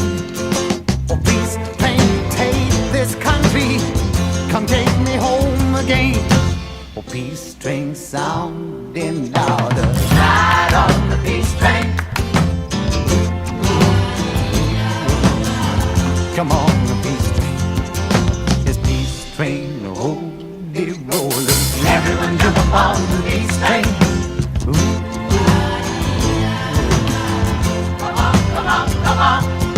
Yes, come on, peace train.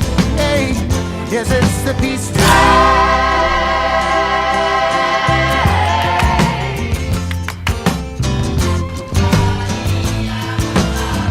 Come on, the peace train, oh, peace train.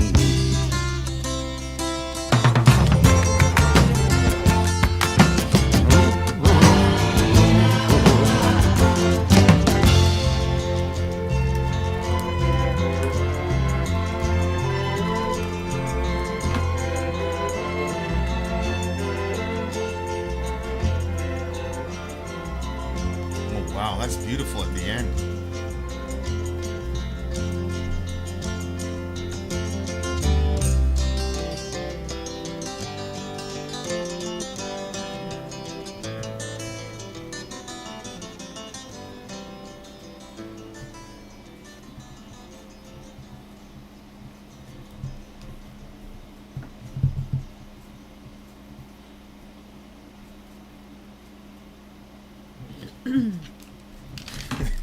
The man has a Daniel's unique like, voice. It's late over there in Maine.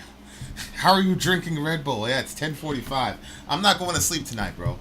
Are you trying to stay up the whole night? I'm going to stay up all night. Okay. Budding Anarchist says, Jihad Train. The song was a little bit campy. It's a little bit campy. But I could tell from his voice that Homeboy could sing. Like I said, Vietnam is still going on. Ian says, too preachy, more violence. Oh my God. What's wrong with people? Okay, so tell me what your thoughts were. Okay, so his voice, and you know what? We've already reviewed some of his songs, so I probably already said Really? this. We have Cat Stevens? I thought didn't that's know what, that. Yeah, remember the father and son one? And Was that him? Yeah. Oh, I didn't know that. So I probably said this on that song, but his voice reminds me of it's got a like different sort of sound to it. I guess you would say the bravado that he puts kind of in there that kind of keeps us going like that. Yeah, but you love you some vibrato. I do. It's very You guys natural. just wait, you'll see. It's. That's, I have to tell myself that's Soraya's signature sound right there. I have is to the stop vibrato. myself because I would just do it on everything. Will be long. Go ahead. Vince like, enough with the bravado. Okay. What did you say? I sounded like Mickey Mouse. What? Look at Jambi. What? Of course it's campy. He converted to Islam. If he was a Christian, this would have been the hardest track ever, right? Right. Because I've never mocked Christian music. I've never said that Christians do a terrible job of emulating secularists and stealing from them. Nope. Every Christian song I've been like, yeah! I miss Jambi, bro. Oh man! Shout out to Jambi. Zeppelin is last, Sadie. So you still your ears right there. Okay, so his voice kind of had that sound to it, and it reminds me of Passenger. I think Passenger is the name of the what, that band. Deftones song? No. It's like Passenger is the name of the guy that sings. Passenger. What? What's the name of the thing? The I'm Your Passenger song? Let her go. Passenger? No. Oh, okay. Passenger, Let Her Go. He's Gotcha, got that gotcha. same sort of, like, a different voice, but, like, also kind of odd like that, which I like. When he was singing, like... Okay, so what we talked about previously, about the train and people wanting to go west to find, like, a better whatever, and I was thinking, like, because of the internet, I feel like that kind of helps us with that. Because, well, like, you knew nothing about the West. It was only what information traveled over to you that would tell you what was there. So it was like, literally everything was hearsay. You could find no real facts. So I think that within human beings, like, there's this desire to find greener pastures or something better than what you have. And we have that tendency to see that the green, the grass is always greener on the other side, that sort of idea. Where I think the internet helps us with that, because you can look and you can read and you can get information, and then you can realize that, like, oh, well, it's not really like that. It's like more like this. And so, yeah, but I liked, the way that he was talking about it. Like, are we saying that I didn't feel like, because remember we talked about, Christians will use the train as like a salvation. Like, he's talking about the peace train. And do you think that that's him just wanting things to be better for society? For people I think he's talking about the direction, the trajectory of society. Yeah. And so a train is going somewhere, and he's saying that the trajectory of our society is going toward peace, which, again, we talked about this in the previous song, where there was hope, like, oh, we can rebuild from the ashes, but then the next line he's like, I don't really feel good about your kids. I don't feel good about the world the children are going to inherit. But as we said, late 70s into the 80s was qualitatively better than the late 60s, early 70s. You could even say that about the Clinton administration. I remember the Clinton administration, we had a budget surplus, aside from the crime bill shit and the super predator shit. Pretty major. Bill Clinton, in my view, I'm not a fan of Bill Clinton because I love black people, but you could even say, for the most part, the early 90s, even to the mid 90s, was also kind of Camelot-ish for America. We didn't have any major wars. We had a budget surplus. Things were going pretty good. You know what I'm saying? It was in that seats and Laban where Starbucks really took off, where people started paying $6 or $7 for a coffee because we had all this extra. We had all this surplus money, so people were trying to, you know what I'm saying? So this song is a lot more. This song is a lot more optimistic and positive. He's not even thinking about. That's true. We did have shit going on in Bosnia. That's true. And a couple of the wag the dog bombings that Clinton did when the whole Lewinsky thing happened, which is horrible. But it's nothing compared to us running out of Bush violating the Geneva Convention and invading another country on false pretenses, or Obama bombing the shit out of those Afghanistan those folks until we ran out of bombs. You see what I'm saying? America's always done fucked up shit, but early 80s into 90s, we were in pretty good shape, in my view. So he's looking at this in almost an exclusively positive sense. I've been happy lately, thinking about the good things to come. I've been smiling lately, dreaming about the world as one. Because out on the edge of darkness there rides a peace train. Peace come to take this country, come to take me home again. Peace train, sounding louder, glide on the peace train. Yeah, like, you have to wonder to yourself, like, when you look at Russia and Ukraine, us for the last 25 years. I said this in another context. I said if every time we were going to go to war, do some sort of military action, that every senator who voted to go to war, if he has an able-bodied son, should have to send his son into theater, into combat, with a combat MOS. Yeah. Because I think. Wow. Yeah. I think that we would have a lot less wars. Oh, for sure. You know what I'm saying? And so, like, it's shit like that to where it's like, we all universally know this, and yet there's no. Because we keep complaining about it, like these senseless wars and all the rest of it, and these people want us to go after China now. They want us to get at China. Russia's the enemy. Now we're supposed to be afraid of China and hate China. Look at the competition. Look at Chinese economy versus ours. It's like, yeah, well, if we weren't spreading our shit all over the world and spending trillions of dollars on the quote war on terror, our economy we'd be crushing shit. Yeah, exactly. We'd be crushing shit. But I guess you got to shout out Trump, I guess, for that, because remember, like, didn't he get out of the military for like bone spurs or something like that, so he didn't have to go? But then when he was there, when he was president, he was like, how many people are gonna die? And he's trying to like avoid some of that stuff. Where some people are like, I don't want to do that, but here, let's send everybody else's kids. Yeah, I mean, there's a lot of people that avoided the draft by going to Canada or, conscientious objector stuff like Muhammad Ali. Muhammad Ali was a conscientious objector. He lost like 5 or 6 years of his boxing career because of it. So, wow. Like, I don't give Trump any props for that, man. Because why? Because regular people were going out there, and if he wasn't the son of a millionaire, that shit wouldn't have worked for him. Yeah, so you had regular Americans that didn't want to go to war either. No, I get that, but there are some people that would avoid it and send a bunch of other people not care. And he didn't care. What do you mean? What do you think? Trump cared about them people? Why was he asking how many people would die? Oh, you're talking about the Iranian thing. Yep. That was I thought you were talking about Vietnam. Because you're talking about his bone spurs. You said something about his bone spurs. No. Yeah, I'm talking about that when Trump was going to have to go, he got out of it like with the bone spurs. He didn't want to go to war. Yeah, I don't respect that. But then when he was... Oh, I'm not saying respect that. I'm saying some people would do that, but then when it was time when they were in power, would send everybody else, not remembering how it was when they were in that situation. Yeah, no. I'm with that. Yeah. No, I respected that. I respected that he did that. Mm-hmm.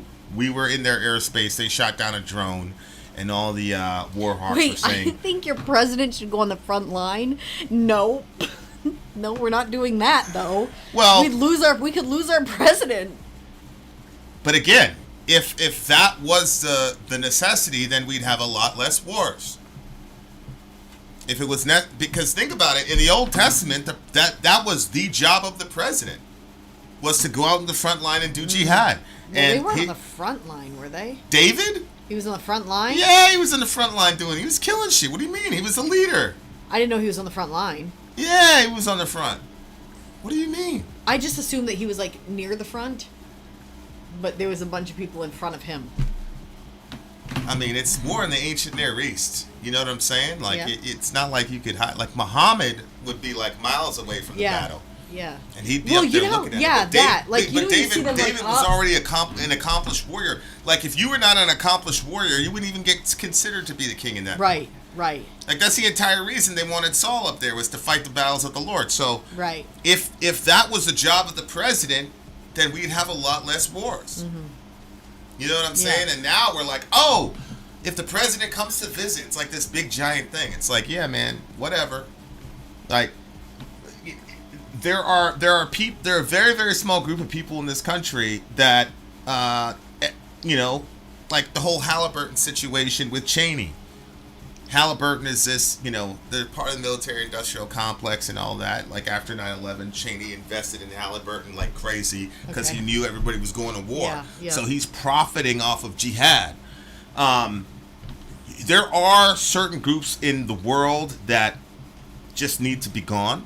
Like, the specific kind of Salafist Islam where, you have...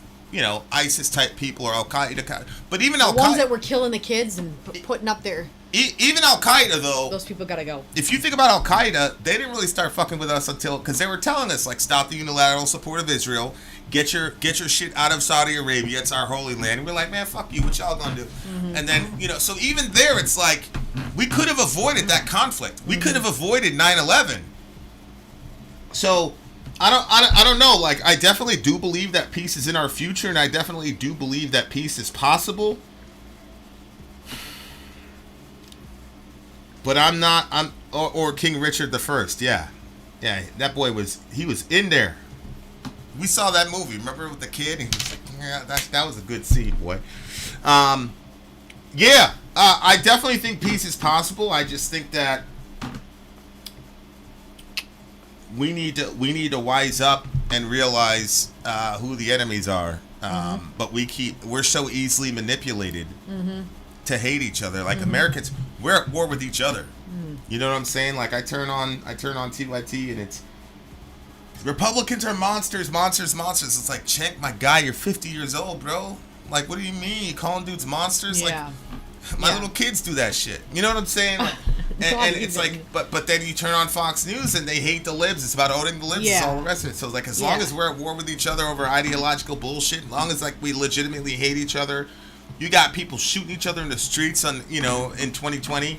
It's so crazy because like the two commands, it says to love the Lord your God with all your heart, soul, and mind.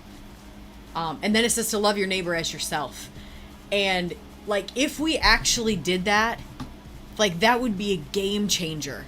What do you mean? Or like the idea of like, like loving your neighbor as you love yourself, or loving your neighbor's kid like you love your own kid. Like, I understand that there's like fringe people that are just crazy ass people that don't love their own children or whatever, but that's not the norm. The norm in what's like Medicare for all would not be an issue that would be handled, because we don't want to see our family suffer and not be able to get medical when they need it. And, medications, that would be something that would be available to people. Just the way that we wouldn't. Do I think that Biden would have voted to send X billion dollars over to Ukraine if that was going to directly affect his children? Like, that was going to be food out of their mouths? No, I don't think he would have made that choice. Well, it just came out a couple of weeks ago that right at the beginning of the war, Russia and Ukraine were going to sit down and hammer it out and end the shit, and we came in and interrupted it because we want that shit to continue. Yeah, it's just wrong. I just wish that we would focus on so our horrible. own issues and fix our own house before we go all over the place, messing stuff up for other people. And I do agree, Amy. Trump crossing into North Korea, that was some frontline shit. That was some real man shit right there that he never got credit for because we're so tribalistic. But, a lot of times, and people are going to take this the wrong way, but a lot of our politicians, especially a guy like Trump, is like a kid. So, like with our kids, like, yeah, especially when they're really small, like Reza and Orion, there's a lot of celebrating basic shit. Oh, you took out the trash. Mm-hmm. Oh, you put that in the trash because, he throws something on the ground. We're like, put the shit in the trash, Orion. Mm-hmm. And and you have to tell him 5 or 6. But when he does it, we all make this big giant celebration. Mm-hmm. Why? Because we want to affirm that kind of behavior, and we want to incentivize him to repeat that. The endorphin rush he gets from that. So Trump did two major things that I really respected. One was the Iranian thing, where we're like, yeah, let's bomb the shit out of the Iranians for shooting down our drone. And he said, like, how many people are going to die? And they were like, 50, 60. He's like, we're not going to kill 50, 60 people over a remote control plane. Mm-hmm. We're not doing that. I respected that. Mm-hmm. Because all of us would have done that. And what was the media saying? What was the media saying when Trump said, I am not going to kill those people? The left-wing media was saying he did that because he's in Russia's pocket. That's right. That's what they did. So they were actively discouraging a humanitarian move by Trump. And then when he crossed the border into North Korea, they just covered it for a second and they kept moving. They should have made a giant deal out of both of those actions to... You remember that thing with Pelosi where she was doing this, whatever? That's fine. But, like, that Trump operates on ego and things like that. If the media and America, even the Americans who disagreed with him, would have made a big deal out of that, then who knows what would have happened relative to foreign policy. Yeah. But again, we're so small-minded that, it's Trump, so we can't celebrate anything he does. And so now we've got... I don't believe that this Ukraine-Russia shit would be happening under a Trump administration. I don't believe it. There's a reason that Putin waited till he was secure that Biden was a president, and then he moved in 2 weeks after that. Right. And people want to pretend like that's a coincidence. And it's fascinating. All these people were saying that Trump is in the pockets of Russia. How come Russia didn't do that shit during the Trump administration? So my point is, this is where we are. Because we don't have the eye on the ball, because we don't see the big picture, because we've been brainwashed by our media to hate. I gave Biden props for that student loan shit, because even though it's only kicking the can down down the line a little bit, at least these people are getting some sort of temporary relief, and they don't have to think about killing themselves. That shit is real. Yeah. And so, like, how could you be unhappy at a person who's struggling and gets a $10,000 break? You had a bunch of people going crazy over that shit. It's like, yo, where's the eye on the ball? I thought we loved our countrymen and women. Like, he did something right. He did something good. Yeah. Celebrate that shit. Yeah.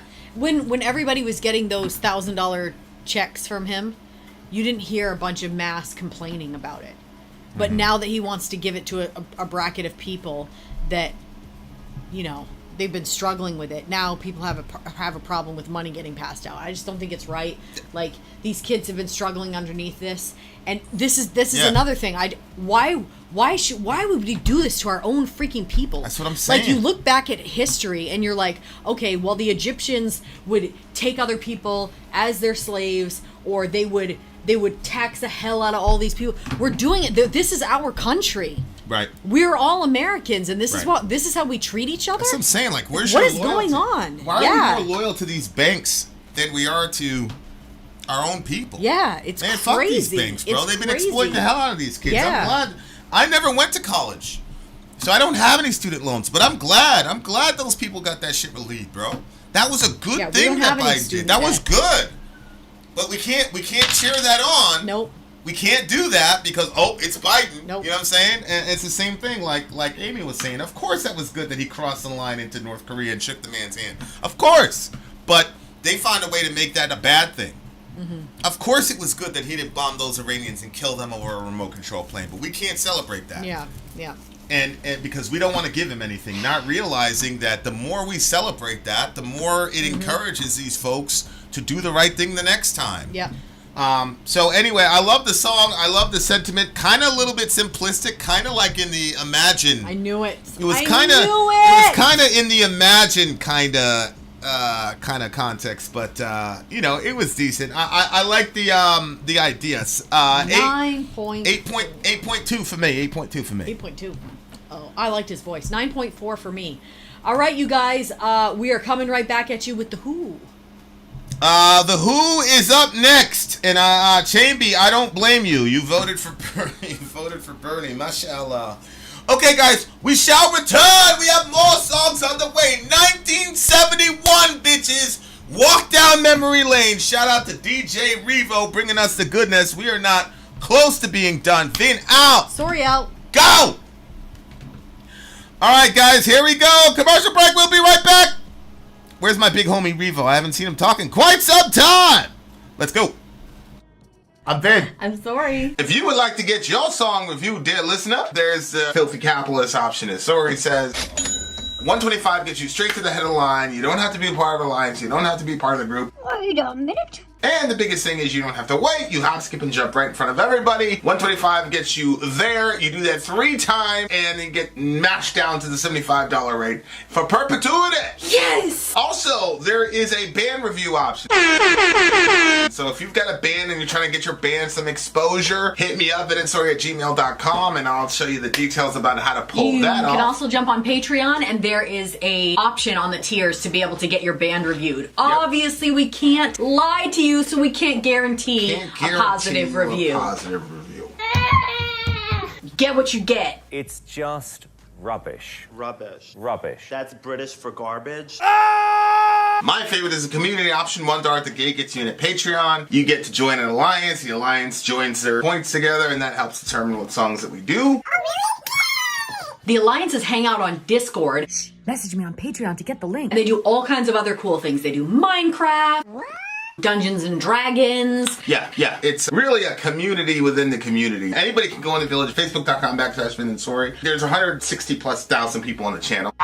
What's cool about the Discord is that it offers a real opportunity for community connection, friendship, that type of thing. And it's on Discord, so if you're not a Facebook person, it's for you. You start off at $1. Right. Plus you get exclusives. Sori and I are working on a song.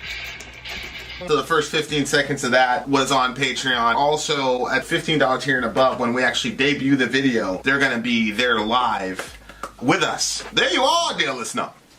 Bar merch. Ooh.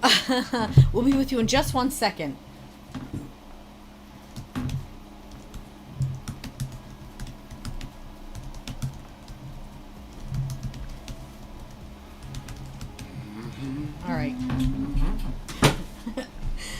to buy our merch. Buy merch indeed.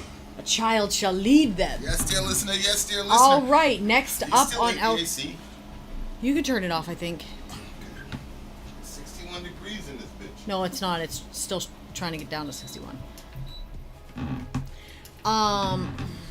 Been turned invisible. Okay, up next is The Who, Baba O'Reilly. This is a song off The Who's next album released by Polydor Records. The song is named after Eastern spiritualist Meher Baba and minimalist musician Terry Riley. This song was meant for the sci-fi opera Lifehouse. The concept was of a futuristic society with an environmentally degraded world where people had to live in tubes that program and control their lives using the grid. A person discovers an ancient form of music known as rock and roll that is used to break people free from the grid. That's right, bitches! Yeah. That's right, break them free! The main character is a hacker who begins to hack the grid to break people free. Pete Townshend also wanted to have live concerts where he would have fans tell about themselves, to which he would find their note. The band rented out a theater to test this out. Apparently it went disastrous, with fans just wanting them to play their hit song. Townshend had a nervous breakdown due to him not being able to get others to understand his concept. The band, instead of finishing the opera, released what they had recorded on the album Who's Next. Behind Blue Eyes was supposed to be the villain song and Won't Get Fooled Again, the ending battle song. This song is supposed to be a couple deciding to break out of the grid. The original context is that they are deriding the wasteland produced by people who live by the grid's illusion. Okay. All right. The Who, Baba O'Reilly. The Who, Baba O'Reilly. Let's check this shit out. We'll be the judge of that, dear listener. Here we go.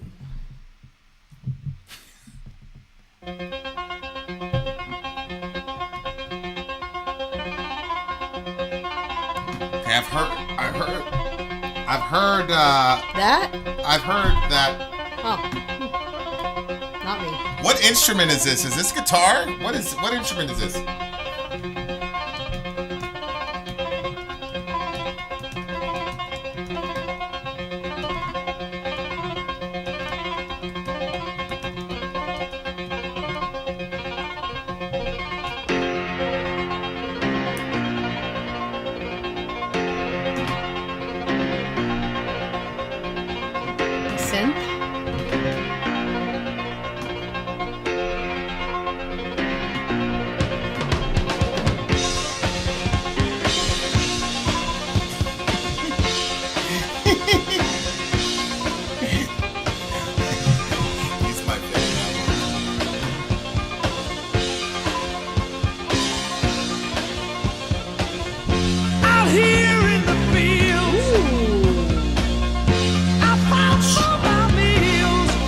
I like this. I get my back into my living.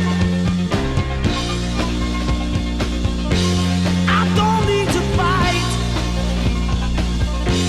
to prove I'm right. I don't need to be forgiven.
This is here. The me walk on in. Let's get together before we get much older.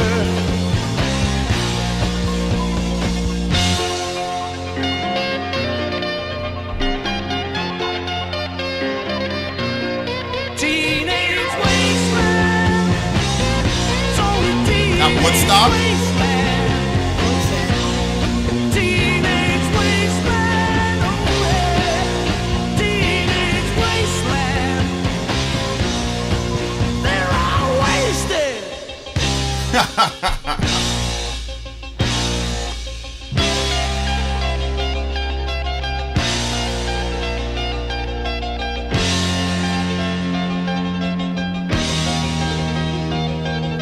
Yeah, they're fucked up.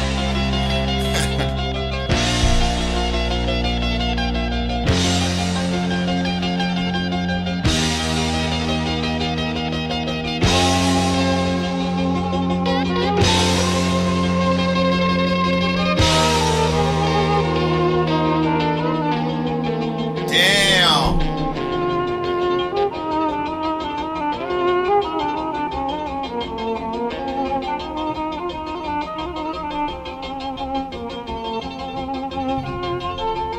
Now, what's that? Violin? That's what I would guess.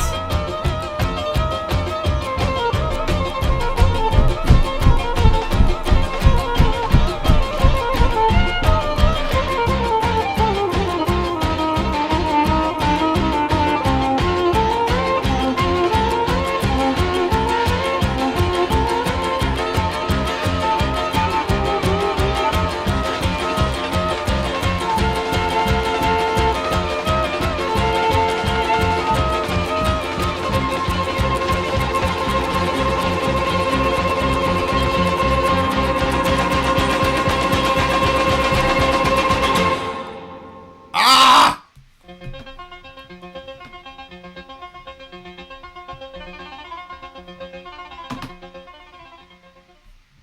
Wow, what an interesting sounding song. I've heard that progression before. The dun dun dun. Really? Dun dun dun. Yeah, I've heard that before. The rest of it, I don't know. Wow. I don't know. Okay, so I've never heard any of it. so the song is not called Teenage Wasteland though. It's called Baba O'Reilly. O'Reilly. That's really interesting. Who did he say Baba O'Reilly was named after again? Was it the Maharishi Meshogi? Who was it again? Go back to the thingamajig. The song is named after Eastern spiritualist Meher Baba and minimalist musician Terry Riley.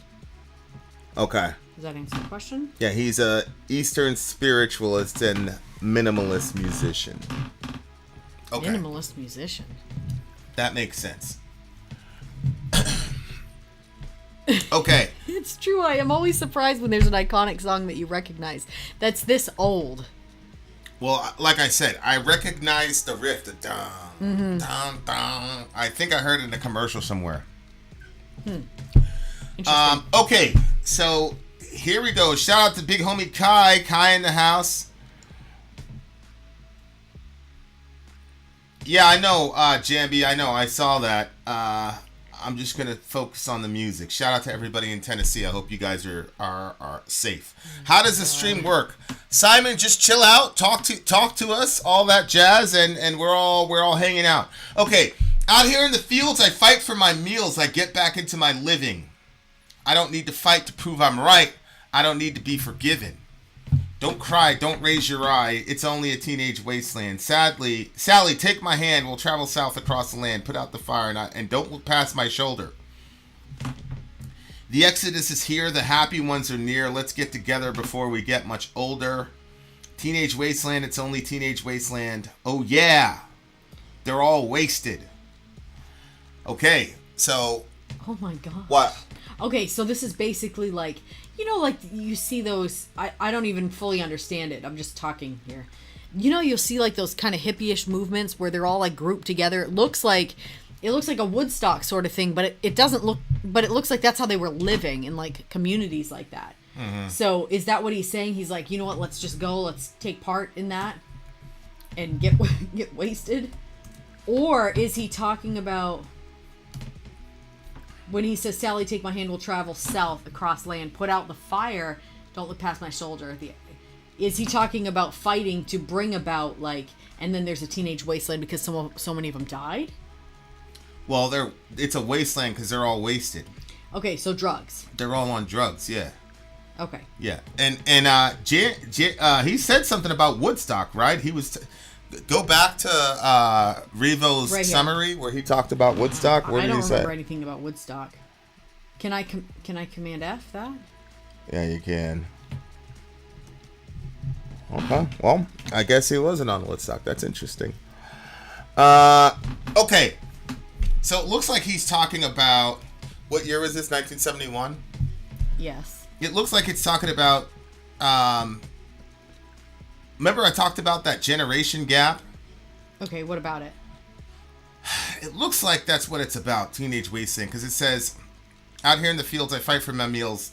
I get my back into my living. I don't need to fight to prove that I'm right. I don't need to be forgiven. So it just seems to me like it's about like the youth, the next generation, saying that they're not going to be beholden to the previous constructs that their parents had, and they're gonna do drugs, which is really interesting because we're part of the Just Say No generation. Yeah. But one of the things I'm curious about is there was no like concerted Just Say No movement in the late 50s, early 60s when people started experimenting. No. So it's I wonder, like, did the drugs not have that stigma? I know alcohol was really stigmatized in the 50s, public drinking and all that jazz, but like drugs, particularly psychedelics, like LSD was a big thing for those people. Like, I wonder what was the mindset at the time. Like, obviously the older generation was against it, but I wonder just what a normal teenager would have thought about because they were not brainwashed by the Just Say No stuff. I remember like being in the hood, you know what I'm saying? Yeah. And all my friends were getting high and shit, and like I would never do it. One, because I was hearing that shit all my life about how horrible but the other one was obviously I didn't want to be in a situation where bad shit was happening and I was like discombobulated because a couple of dudes got hit up pretty bad because they were high going through neighborhoods they shouldn't, because you get with a girl, you want to do a little weed, a little alcohol, and you get out of the building, and then dudes, you know what I'm saying? So I was always like, yo, I'm not doing, I would do drugs for those specific reasons, you know what I'm saying? So, but I did have a lot of that Just Say No shit in the back of my head, so I could imagine being a teenager, like it's the ultimate form of rebellion. Your parents have no idea what it's like because obviously your parents were not dropping acid in the fucking 1920s and 30s, which is, you know what I'm saying? So it's like, when did LSD get invented? We saw that thing. It was like in the 60s, yeah, I don't remember. Like he accidentally did it. But, so yeah, like your parents weren't doing it. Like now today, like if you find, if a parent finds some weed in his... 1938? If a parent finds some weed in his teenager's bag or whatever, he's not going to freak out about it the way that the Just Say No commercials were. You see what I'm saying? Like, I think people now are like, well, I mean, it's some weed, it's not. Well, yeah.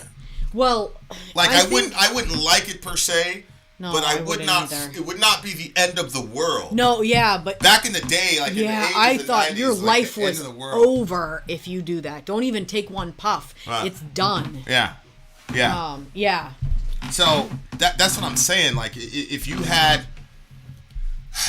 by the way, guys, like, share, comment, subscribe. Shout out to all the people watching. Yeah, that's the thing. Like, if a parent, and a lot of that has to do with most parents by this time, like in our age bracket, have already tried weed, done weed. So all the mythology, like we know what it is. Whereas back then, if your kid was doing LSD, it would be the end, because you would have no idea. You'd have no reference point for what that was like, what was happening. You know what I'm saying? So the kids had something that their parents had no access to. Like as a parent, you're like, I've seen it all. I've done everything. You can't fool me.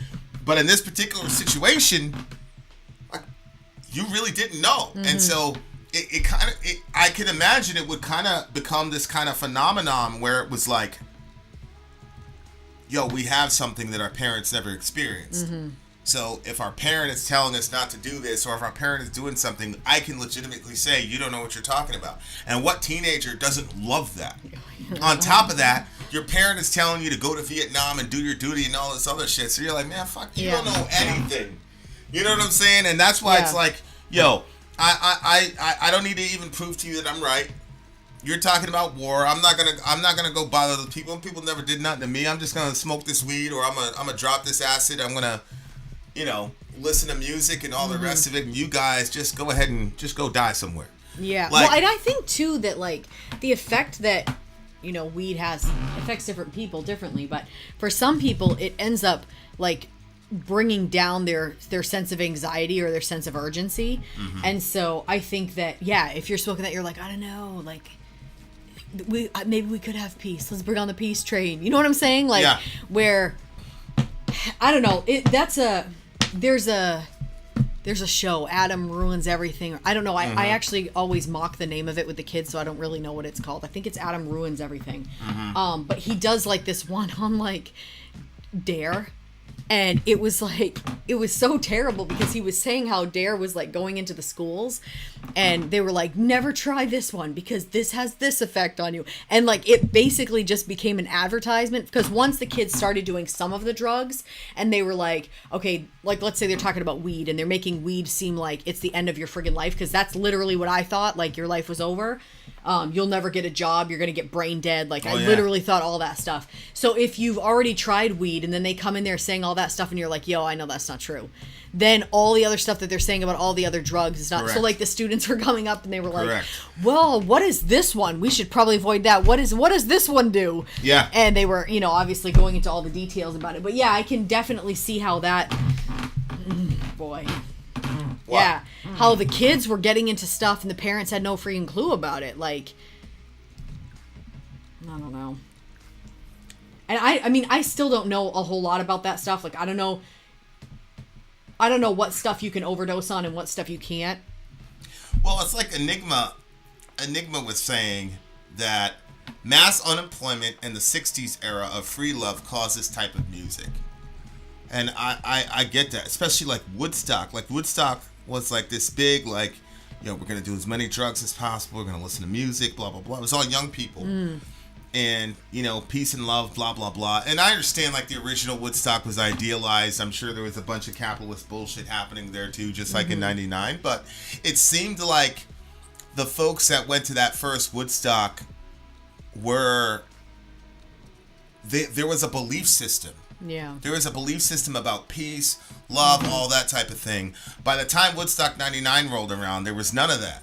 You know, it was just, we're angry and pissed off and we just want to let off some, you know, so it was a different kind of energy.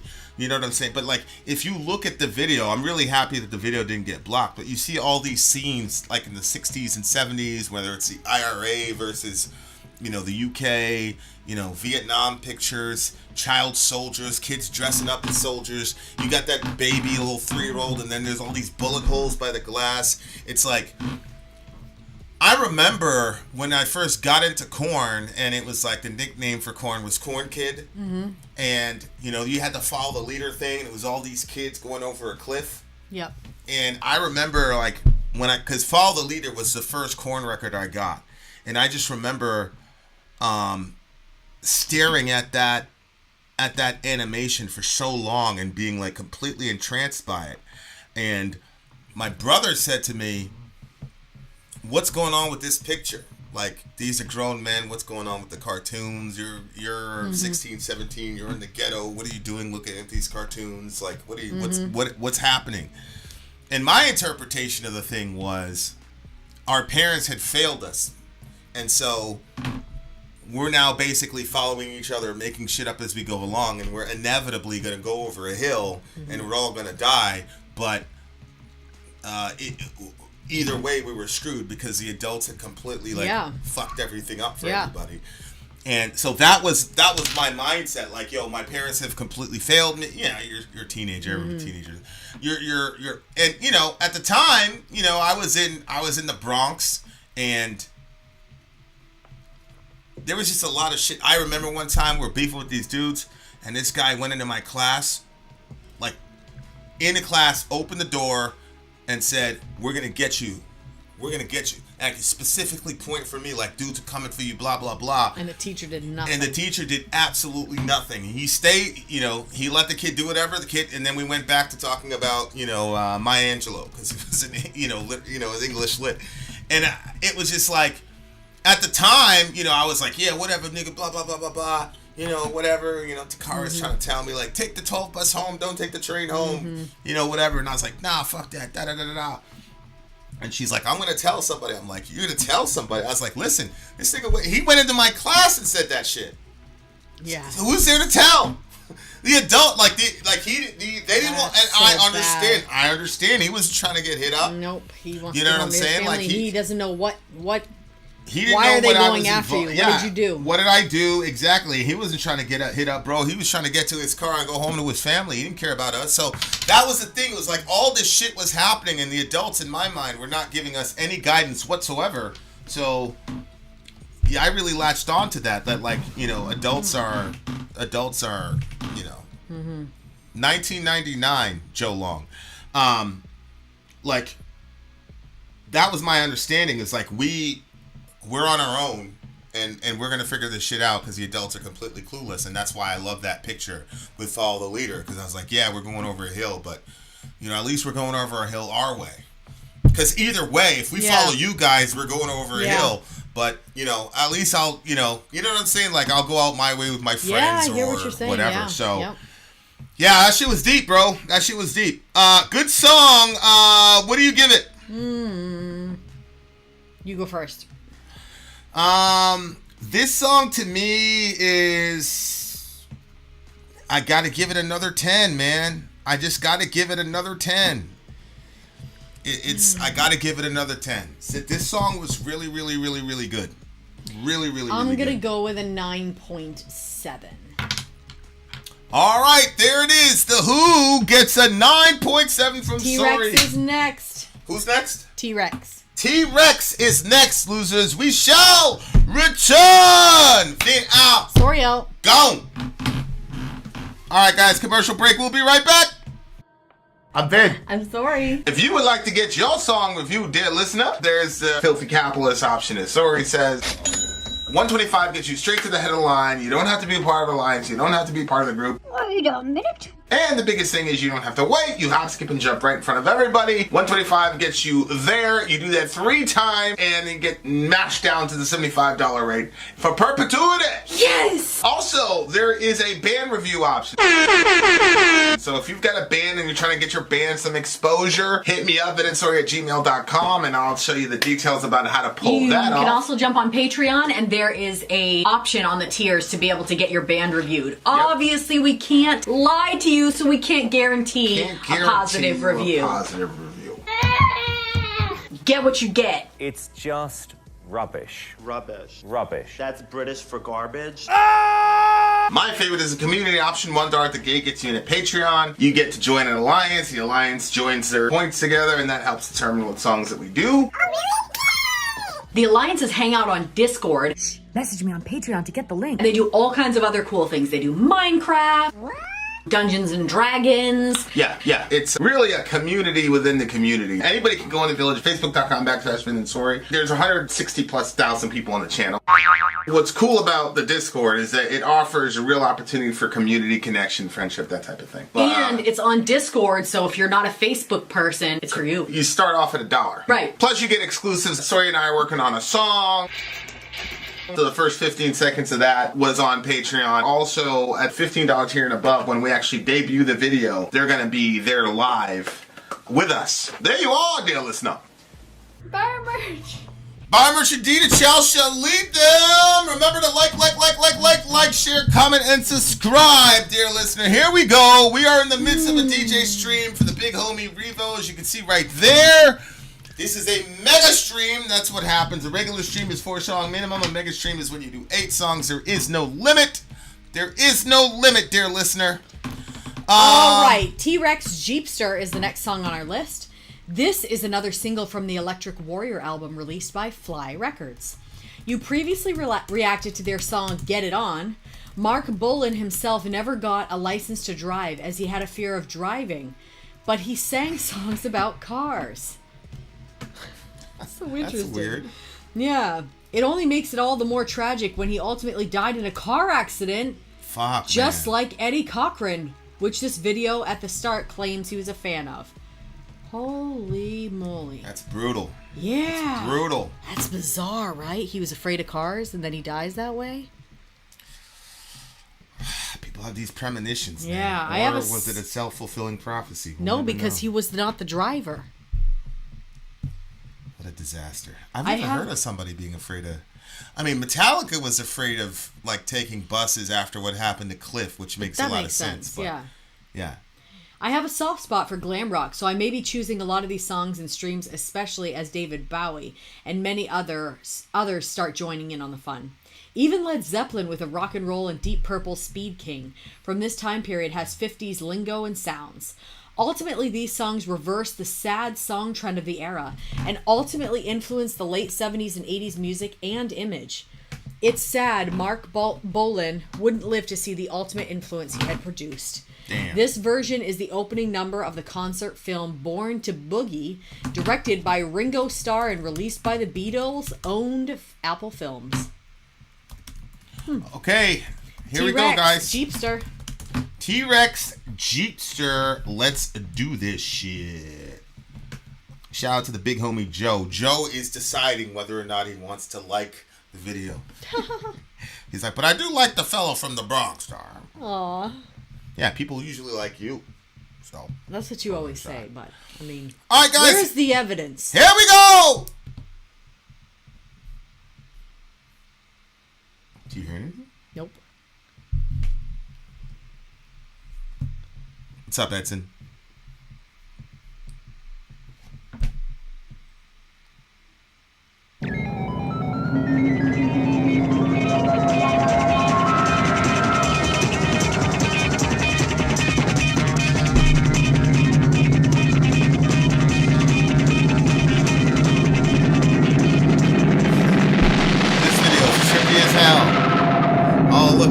Film. Oh, smart. We see what you did there. I see what you did there.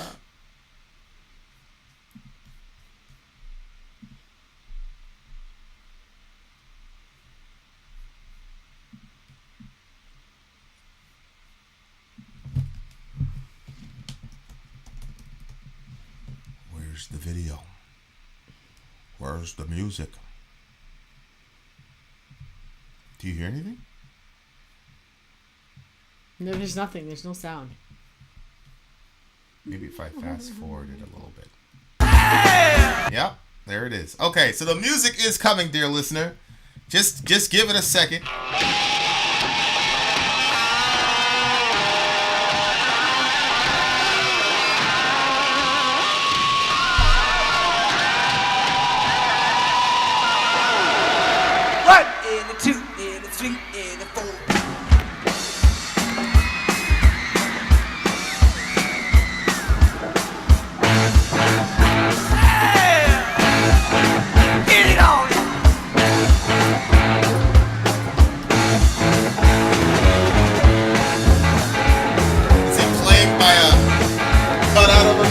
You're so sweet, you're so fine. I want you all and everything, just to be mine. Show my show my love, yes you are. Oh girl, I'm just a Jeepster for your life.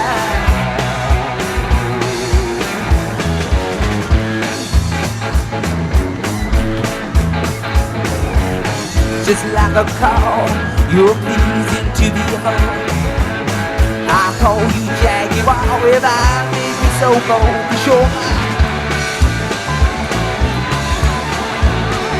show my love. Oh, good, I'm just a Jeepster for your life.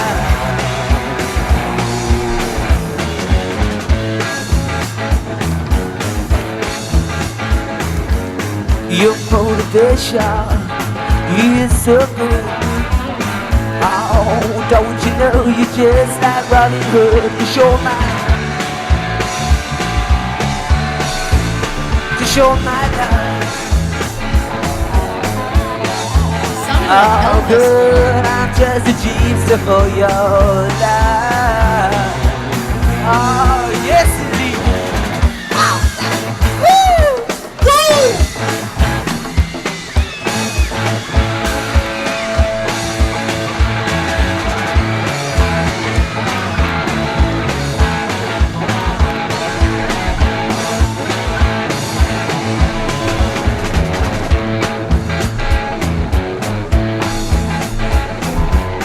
The wild winds blow upon your frozen cheek.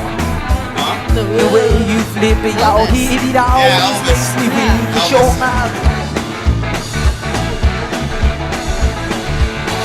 love. Oh, good, I'm just a Jeepster for your life.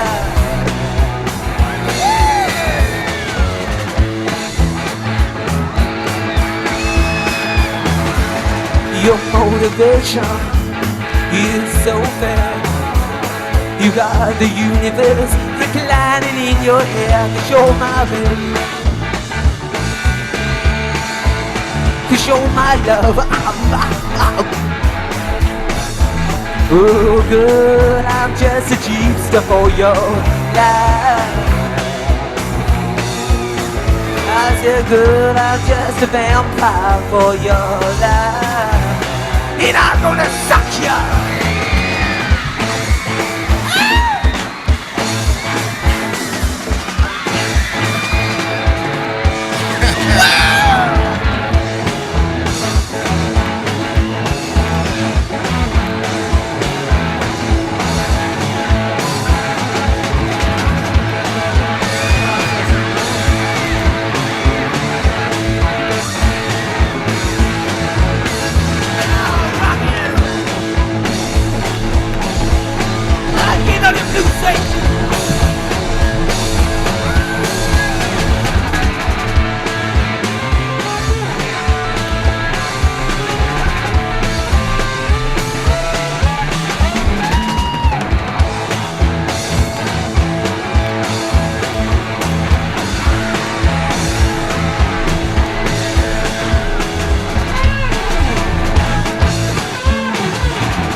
Okay, so yeah, definitely took a very big difference from all the. What did he say? This was like a sad song. Like they're like getting away from the sad, serious music and shit. You need that. You need that. Yeah. No, you do. Look, man. No, I mean, babe, you know I'm the first one to say let's not sit in depression, but I mean, I don't like that. The 60s and 70s were a transitional time. It was a paradigm shifting time. I think a lot of the artists rightly called out issues like war and, government, issues and all the rest of it. And I think it's important. It was important for the Bob Dylans and all these guys to talk at that shit. But at the same time, like, you remember when we were doing those 50 songs? Yeah. And like the vast majority of them were just like, let's party in the shake shop and all. But there was a lot of shit happening, especially for black folks. Mm-hmm. Like, and they did have songs where they would deal with it directly, as we covered. But at some point, man, you need a reprieve just to have fun. It doesn't have to be all like what's going on with you with the song? Like, I didn't like it. It was annoying to me. What was annoying? Just his whole entire presentation, like when it started out with the big like thing of himself that he was playing beside, that was just like so strange. He was playing by a big statue of that was weird. And then like it's weird because you know how I am about like relationship songs, love songs, blah blah blah. Like just reading it, you're so sweet, you're so fine, I want you all and everything just to be mine. Like I like this kind of stuff because you're my babe, you're my love. I'm just a Jeepster for your love. I don't know what that means, a Jeepster. So like the stuff that he was saying. A Jeepster is a kind of automobile. But go ahead, keep going. How's he a Jeepster for her love? What does that mean? I don't know. I think a Jeepster was a really cool car with a bunch of amenities and such. Okay. You slide so good with bones so fair. You've been the universe reclining in your hair. You've got the universe reclining in your hair. That's a good line. Yeah, like I like this kind of stuff. That's a good line, bro. I just didn't like. Well, for one, when was Elvis? Like he definitely had the sound 50s, in there. Right? So like it was like a lot of Elvis in there, and then like. The vocal style I felt was very much influenced, like too much. I felt like he was trying to be like Elvis 2.0. So I wasn't really a fan of that, and I don't know, like I didn't like it. I didn't like his presentation, the way he was singing it. Like he is the vehicle through which the person he sings to love travels. There you go. Yeah, see, I'm a Jeepster for you, love. Just like a car, you're pleasing to be. Yeah, but she's the Jeepster here. You know what's funny is R. Kelly and Applejack is going to know where I'm going with this one. R. Kelly had a song called You Remind Me of a Jeep. You remind me of a Jeep. I can't sing it, but like, I want to ride ya. You know, whatever. Yeah. But he was being really, really serious. I remember being a kid, because I was just a kid when that song came out. My brother was singing that shit. Well, I mean, I just thought the whole thing was stupid. You know what I'm saying? Because I wasn't aware of what the innuendos were. I'm like, what do you mean you want to ride her? That shit is dumb as hell, my guy. I had it in my head that like the girl was like on all fours. That's what I was thinking. I was literally thinking. I bet you I know what he's. I was like, yo, that song is trash. My brother used to sing that song the whole time. All of his friends, blah, blah, really? blah. I'm like, yo, y'all dumb as hell, bro, singing about Jeeps. They were laughing at me. I'm like, y'all stupid. They were like, yeah, whatever. But it was like a major hit. See, Applejack knows that was a major song, bro. That was a major song. R. Kelly's got it bad enough, and now I found out that even this he stole. You didn't make that shit up, Robert. You stole it from this white dude with the fro, my guy. Because literally, it's like, you remind me of a Jeep. And he used the Jeep metaphor all through the song. You know what I'm saying? Yeah. So, shit was hectic. That I can't believe my man R. Kelly stole that song, bro. But it makes a lot of sense considering. Listen, I'm not going to be able to hide this horrible face I'm about to make. I get really bad heartburn during this pregnancy, and the only thing that takes it away is a teaspoon of baking soda in water, and you just drink it. But it's really horrible, and so I just didn't feel like I was going to be able to communicate. I just needed to let you guys know what's happening here. The wonders of pregnancy. The wonders of pregnancy. I gotta say, I always admire, women carrying children and things like that. But this particular pregnancy has been pretty rough. It's been pretty rough, and you've been a gangster. You haven't complained and whatever. You should, but you haven't. I have too. Shout out I to told Soraya. you I don't know if you're gonna have any more kids after this. But then I just know at the end of the day I'm just talking shit. I know I'm gonna have more. Yeah, when you bring Seneca home, you're gonna be like, well, just like you did with Orion. Like a week later, you were talking about having another kid after Orion. Weirdo. Okay. I like that line though. You got the universe reclining in your hair. That made me. I'm gonna get all my atheist friends to pray that I have twins. That made me think about Krishna. Oh, She really? has the universe in her hair. You know that story? Baby Krishna opens his mouth and the universe was in his mouth. His mom and all that was like looking. He's had the entire universe in his mouth. Like dude was a gangster. Yeah, like this was he was saying some really significant shit, but the presentation, in my opinion, was I could not get past it. Yeah, I love the presentation because, like, look, we've been doing a lot of heavy songs. So I'm not talking about like musically heavy. I'm talking about content-wise. It's been heavy, you know. And so, like, you need a little island of reprieve, man. It can't be all serious all the time. I think that's why he put that in there. I get that. I get it. I'm just, I'm not feeling it. And I didn't like his vocal style either. So. Oh my God, you're the worst. You're the worst. And it's funny because, like, normally I like these types of songs, and I'm completely good with corny. I think I'm, probably like 85% made of corny. So, you know what I mean? Like, I like that. But this one, I just felt like some of the stuff that he was saying, I was like, oh, that's just too corny for me. But I feel like it was just him. It was his presentation that made me feel like it was corny. Especially when he did that last line. I said, girl, I'm just going to be a vampire for your love, and I'm going to just suck you. Yeah, he's going to suck the love right out of her. Oh, yeah, that's what he was doing. Yeah, look, here go the lyrics to R. Kelly. You remind me of something. I just can't think about what it is. You remind me of my Jeep. I want to ride it. Something like my sound. I want to pump it. Girl, you look just like my cars. I want to wax it. And something like my bank account. I want to spend it, baby.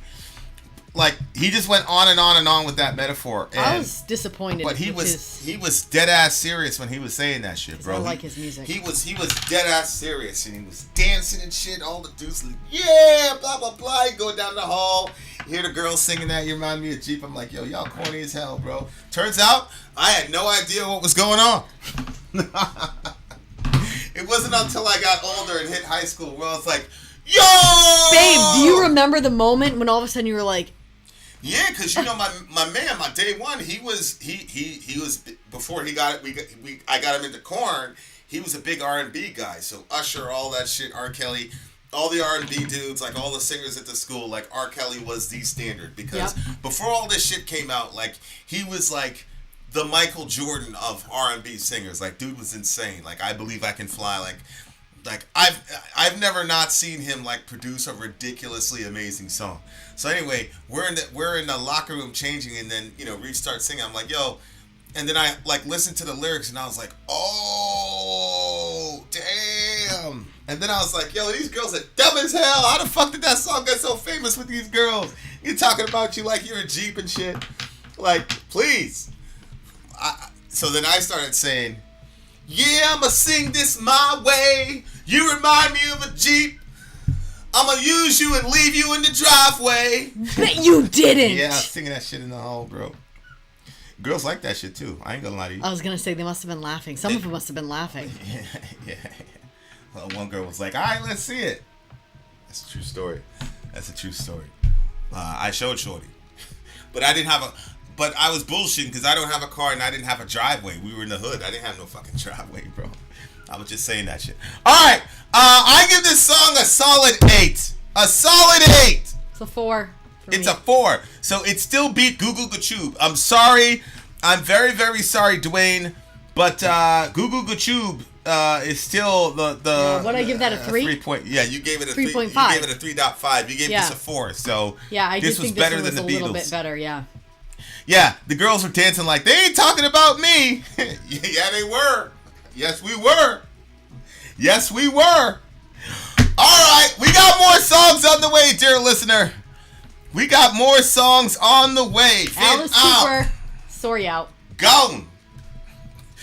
Daniel gave it a 2. Holy shit, you guys are ruthless. Wait. Danny gave it a 2. Shout out to the big homie. Okay, we're coming back, dear listener. We're coming back. We got more music for you. Commercial. I'm Ben. I'm Sori. If you would like to get your song reviewed, dear listener, there's the Filthy Capitalist option. As Sori says, 125 gets you straight to the head of the line. You don't have to be a part of the alliance. You don't have to be part of the group. Wait a minute. And the biggest thing is you don't have to wait. You hop, skip, and jump right in front of everybody. 125 gets you there. You do that 3 times, and then get mashed down to the $75 rate for perpetuity. Yes! Also, there is a band review option. So if you've got a band and you're trying to get your band some exposure, hit me up at sori@gmail.com, and I'll show you the details about how to pull that off. You can also jump on Patreon, and there is a option on the tiers to be able to get your band reviewed. Obviously, we can't lie to you, so we can't guarantee a positive review. Get what you get. It's just rubbish. Rubbish. Rubbish. That's British for garbage. My favorite is a community option. $1 at the gate gets you in at Patreon. You get to join an alliance. The alliance joins their points together, and that helps determine what songs that we do. The alliances hang out on Discord. Message me on Patreon to get the link. And they do all kinds of other cool things. They do Minecraft, Dungeons and Dragons. Yeah. It's really a community within the community. Anybody can go in the village, facebook.com/Vin and Sori. There's 160,000+ people on the channel. What's cool about the Discord is that it offers a real opportunity for community connection, friendship, that type of thing. And it's on Discord, so if you're not a Facebook person, it's for you. You start off at $1. Right. Plus you get exclusives. Sori and I are working on a song. So the first 15 seconds of that was on Patreon. Also, at $15 tier and above, when we actually debut the video, they're going to be there live with us. There you are, dear listener. Buy our merch. Buy our merch, indeed. It shall lead them to buy our merch. Yes, dear listener. Yes, dear listener. Yes, all dear right. listener. Alice Cooper, Dead Babies is up next. Jeez. That's a little rough of a topic. This is an album track off the Alice Cooper album Killer, released by Warner Brothers Records. Alice Cooper has stated this is his most misunderstood song. Now, I can't imagine how people misunderstood that. Whatever would lead somebody to that conclusion? Alice Cooper became big this year in the U.S., wearing makeup, and is sometimes, along with Kiss and New York Dolls, considered the American equivalent of the UK glam rock scene, though he is more often labeled under shock rock. Alice Cooper's use of makeup in stage theatric arose... What? I'm having a hard time with serendipitously. And concurrently with glam rock. All right, here we go. The brain just starts to freeze. Light listening on a, was it a Wednesday night? It is. Okay. All right, here we go. But we're almost about to go into Thursday morning. Okay. All right, let's do it. Here we go. Alice Cooper, Dead Babies. His most misunderstood song of all time, according to him. So let's see if it's misunderstood, dear listener. Dead Babies, Alice Cooper, let's go. Oh, that's spooky.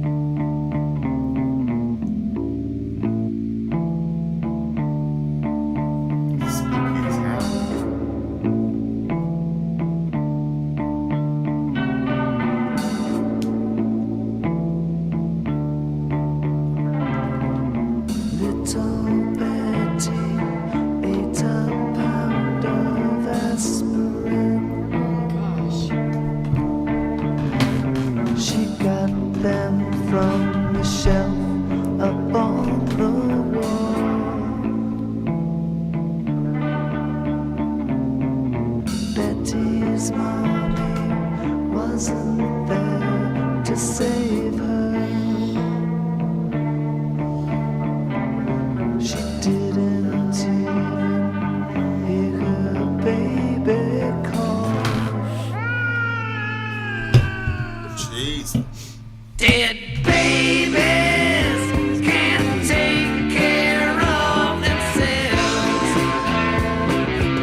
Mommy's on the bar most every night.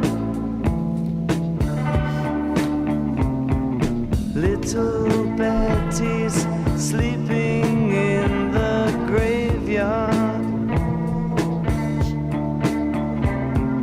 living there in burgundy and white.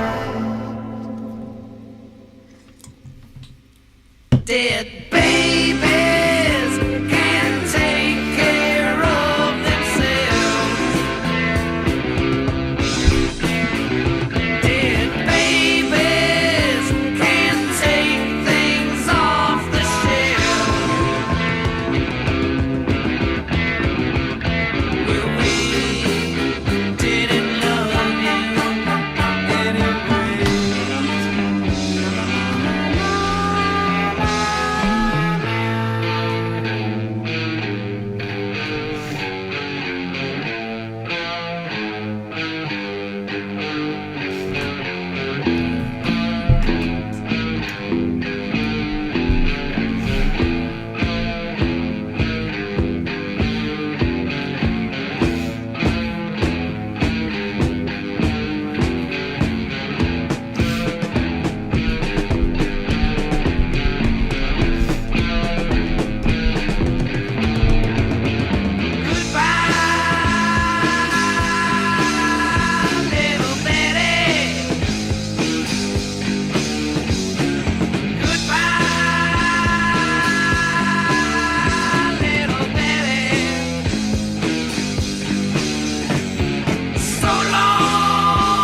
Alrighty, holy shit, that was light listening. I don't even understand. What does he mean you got taken wrong? How else could you take it, the song?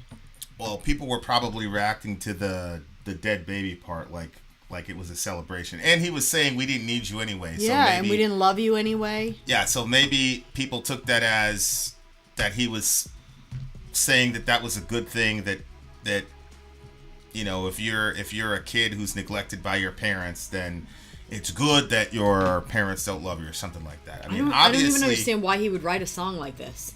Like, what's the win here? Oh, I see. The win to me is obvious. Which is what? Well, one, he's saying babies can't take care of themselves. Dead babies. Right. So what he's saying is this girl was left to herself. Her dad's out he's an agrophile in Texas, and his mom's at the bar every night. So she's basically left to raise herself, and she ends up killing herself. I thought that was what they were doing, because that's verse 2. It says where the dad is, where the mom is, and it says where the baby is. So I thought that was their reaction to the death of the child. No, I think their reaction explains why mommy wasn't there to save her. Right? Because it says, like verse 2, mommy's out in the bar. Because you're thinking, well, where the hell is mom? Where's her mom when this is happening?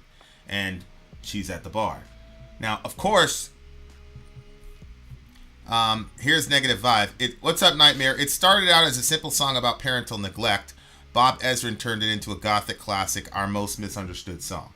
Yeah, I definitely see goth kids listening to this song. I think this song has probably saved a bunch of lives.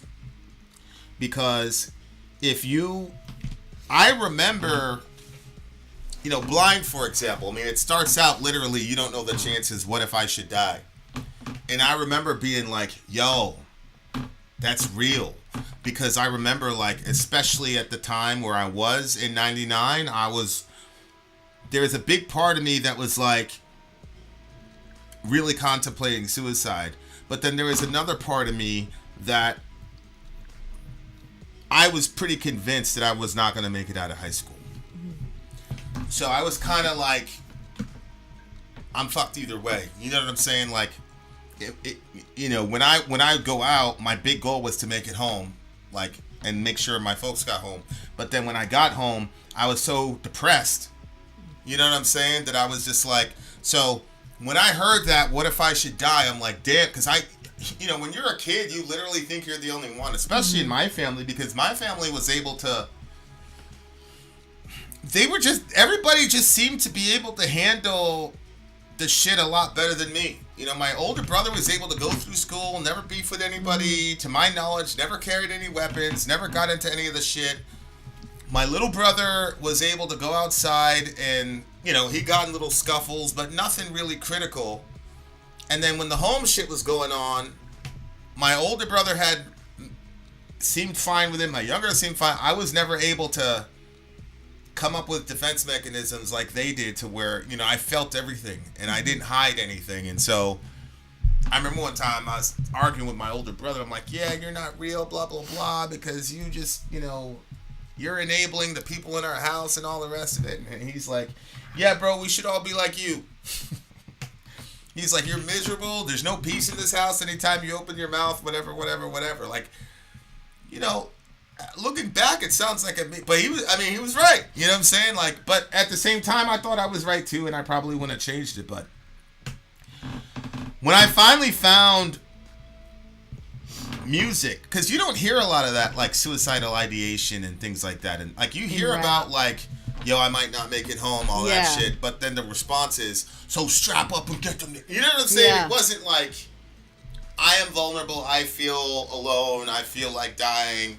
There's a lot of times on the train where like you get in a staring contest with people, and then I'd hear a voice in my head like, yo, you don't know what this dude is carrying, you don't know what's going on, and I'd be like, yeah, I really don't, I don't care. Like I would get into these moods where like I didn't care if I lived or died, and like, so to me, when I finally got a hold of Korn, I'm like, yo, okay, like people understand where I'm coming from. So like I could definitely see a lot of people like listening to this song, a lot of disaffected youth, especially in the 70s, because of all the conflict between adults and parents, because of the whole generation gap and shit like that, where I think a lot of people listened to this song and was like, yo, okay, somebody knows what's going on. Somebody's calling out my parents for being neglectful, and somebody's calling out how I actually feel about. And the other thing too is like, if you're a really good parent, one of the main things you do is you listen to the music that your kids love. So like Sayla is really, really big on that. She'll show me, you get a lot of intel from your kids if you're willing to listen to their music. I remember one time my older brother was like, yo, what's up with this Korn stuff? And I was explaining to him Follow the Leader, what it meant to me and all that. And like, he kind of looked at me, he's like, oh, word. And then he went downstairs. But I was happy that somebody finally engaged, because I had done this major change. I was wearing nail polish all the time. Like, I completely changed my aesthetic. And it was just criticism. You know, it wasn't until my brother sat down and said, okay, what's going on here? And then I remember when Falling Away From Me came on, and it was debuting on MTV, and my mom's TV had the best whatever, so I had to watch it in my mom's room because it was the world premiere. Like, I was beefing with my mom heavily, but it was Korn, so I'm like, so then the video came out, and, you know, it's portraying the parents as being abusive and all this shit, and my mom was like, what's going on here? And I was like, well, you know, his parents won't leave him alone. And she's like, he's a grown man. Like, what are you talking about? Obviously, I was talking about our relationship, but I can imagine, like, looking at these lyrics, like, sitting in a room with your kid and looking at these lyrics and being like, what's going on? And having a very, very fruitful discussion. It just seems to me that a lot of parents, when they hear stuff like this or they hear what their kid is saying, they freak out or they get defensive. Because you're going to be like, yo, I'm not that kind of I'm not at the bar. You know what I'm saying? Like, your dad, like, I get it. You may not be that person in the song, but that's how the kid feels. Mm-hmm. So you would do well to listen to them, you know, like. Yep. So to me, the song is an extremely positive song, you know, in my opinion. Enigma says something really insightful. Because of the 60s free love, the free love era created a lot of children thanks to drugs. So a lot of children were abandoned and had parents so high they couldn't look after them. Real talk. Real talk.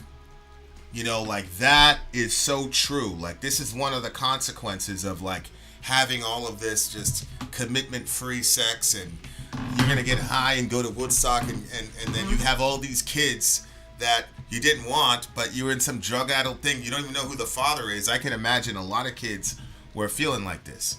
You know what I'm saying? Mm-hmm. So, like, the song is hard to deal with, and I'm surprised that it came out in 1971, because those lyrics, like, right from the start, like, the girl ODs on you know, over-the-counter shit. So, it's fascinating. Go ahead. What was going on with you as the song was going on? I didn't like it at all. It was just when it said it was a misunderstood song, I thought it was going to kind of sound one way, but you could also very easily see another side of it. I could not see another side of it. All, you know, as a mom, you know, I've already had a miscarriage that was extremely hard to deal with, and, like, as I get closer to delivery, I worry that something will happen. Mm-hmm. You know, and, you know, Reza is still very little, and so I worry about him in the crib. And I always worry about them, like, what if they always worry that they're going to get into something, because we have so many people in our family that you can't monitor everybody all the time.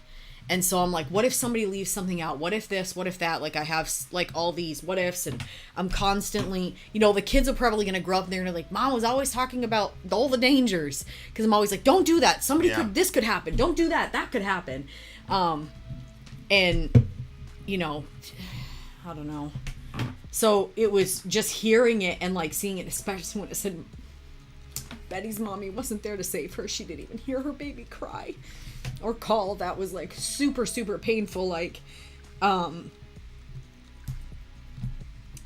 there are moms that are in that situation where they're not there, or, you know, like, I'm in a lot of these different mom groups and stuff, and one of the moms was saying, I need somebody to talk me through this. I had no advice for her. She said, I let my baby go to my boyfriend's, which was the father, and the baby died. But there was no reason. And so it was like SIDS, you know what I mean? Like, the baby's asleep in the crib. Nobody did anything wrong. Like, but as the mother, you feel like, I should have never trusted him with that. What if the baby was with me? Would I have, you know what I mean? Like, and all of those questions and those what ifs, and, you know, like, obviously our religious view is that God is the determiner of when life begins and when life ends. And so whether the baby was at her place or at his, like, that was the baby's time. So that can be of comfort to some people. But, you know, for other people, that's not, it's hard to believe that could be true when you think to yourself, well, I could have made the difference, like, if the baby was with me. Especially because, like, a lot of times, like, men and women, like, watch kids differently. Like, the stuff that, you know, like, I'm talking like stereotypes. Like stereotypes, the mom is more the overprotective, make sure that everything is completely like over the top good. And that the dad's like, oh, they're gonna be fine, you know what I mean? Like, and it helps level out the kids to not be so spoiled. But at the same time, like, if it happens underneath somebody else's, well, oh my God, it's just, you know, so I'm just picturing this baby and Reza, and it was just too much. Like, Reza's a year and a half. Well, he'll be 2 in November. But he's just, I don't know, so little. And then, you know, the idea that the mother would leave the kid but our by country, themselves. Our country hates children. They hate them. When I listen to the way, you know, everybody knows what I'm talking about. But when I listen to the way these people describe children, parasites, Yeah, blah, blah, I know. blah, Yeah. like, on top of the fact that it's just not scientifically correct, you cannot have a culture that dehumanizes children. Yeah. And then somehow switch to be a welcoming environment for children. Like, that's not how it works. It's interesting, You too, spend because 50 years dehumanizing a group of people, then there are going to be serious consequences. Go ahead. What were you saying? it's not just that. Like, there are people, but there are, like, tons of pro-life people that, you know, like I showed you that video of that little boy, and he was like in the shower. So he's got all of his clothes on. He was probably like, what, 2-3 years old. Yeah. He's in the shower, and the mother comes in, she's recording him, she's like, what are you doing in here? Like, you're just gonna come in here and get in the shower. And, you know, like, she's just going after the little guy. And it's like, so there, obviously, like, there's whole groups of people that are pro-life, but then they don't, like, they view the child maybe like by height. You're so small, like, you're not as human as I am. Like, the little guy had an opinion. His opinion was he wanted to take a shower. Right. You know? And so why is that like this giant crime that he, you know, he had something in his head, he wanted to go try it out. Like, if he was creating a mess, you know, and then, you know, or something that was in danger, but like, there's so many people that are pro-life, but also will treat the kid as, you know, and that's something that I had to work my way out of. And I'm not even completely out of it, but like seeing the kids as like just as human as I am, you know what I mean? Like, they've got all their opinions and their, you know, and you know, but I mean, I'm coming around to the idea, and I'm liking it more and more. I mean, I thought there was going to be a lot more conflict with us about that topic, but there really wasn't. It's hard for me because it's like, it's tiring, and sometimes you want to just be like, shut the you know what I mean? But you know, I was watching Reza, and I had told he's gonna be 2 in November, like I said. I told him there was something that I wanted him to come give me a kiss. I said, come give me a kiss, and he looked at me and goes, no. And then he got on his little scooter and he started scootering away, and I was like, that's so interesting, because we weren't allowed to say no, especially to like affection, you know, from a parent or from a family member or whatever. But I thought that's really good that he has that opportunity. He can't say no if, you know, if there's like a chemical involved, or if he's throwing his food all over the place and I tell him to stop. Like, he can't say no to that. But there are things that don't have like any future ramifications to it, where it's like, this is good for him to be able to exercise his autonomy as somebody so small, to be able to say, no, I don't want to do that, so no. Yeah. But a lot of people don't respect that. I do think that there's kind of like a trend coming where, you know, like we said, it was in that little show, like, where they were telling the kids, like, it's your body, your choice, in the context of somebody's trying to touch you and you don't want them to put their hands on you. Yeah, you should say no. I remember that first conversation. I was like, why does she have to kiss her uncle? Like, we're talking about sailing and all that. I'm like, why does she have to do that? She doesn't want to kiss her uncles. Don't make her kiss her. Yeah, I think that I pretty much agreed with you from the start, because I always felt so uncomfortable with that entire dynamic growing up. I always felt like that energy, that it was always bad to me. I never liked it. So, yeah, I didn't grow up with a lot of extended family, so this idea that the kid is supposed to hug and kiss everybody that wants to hug and kiss him is crazy. Yeah.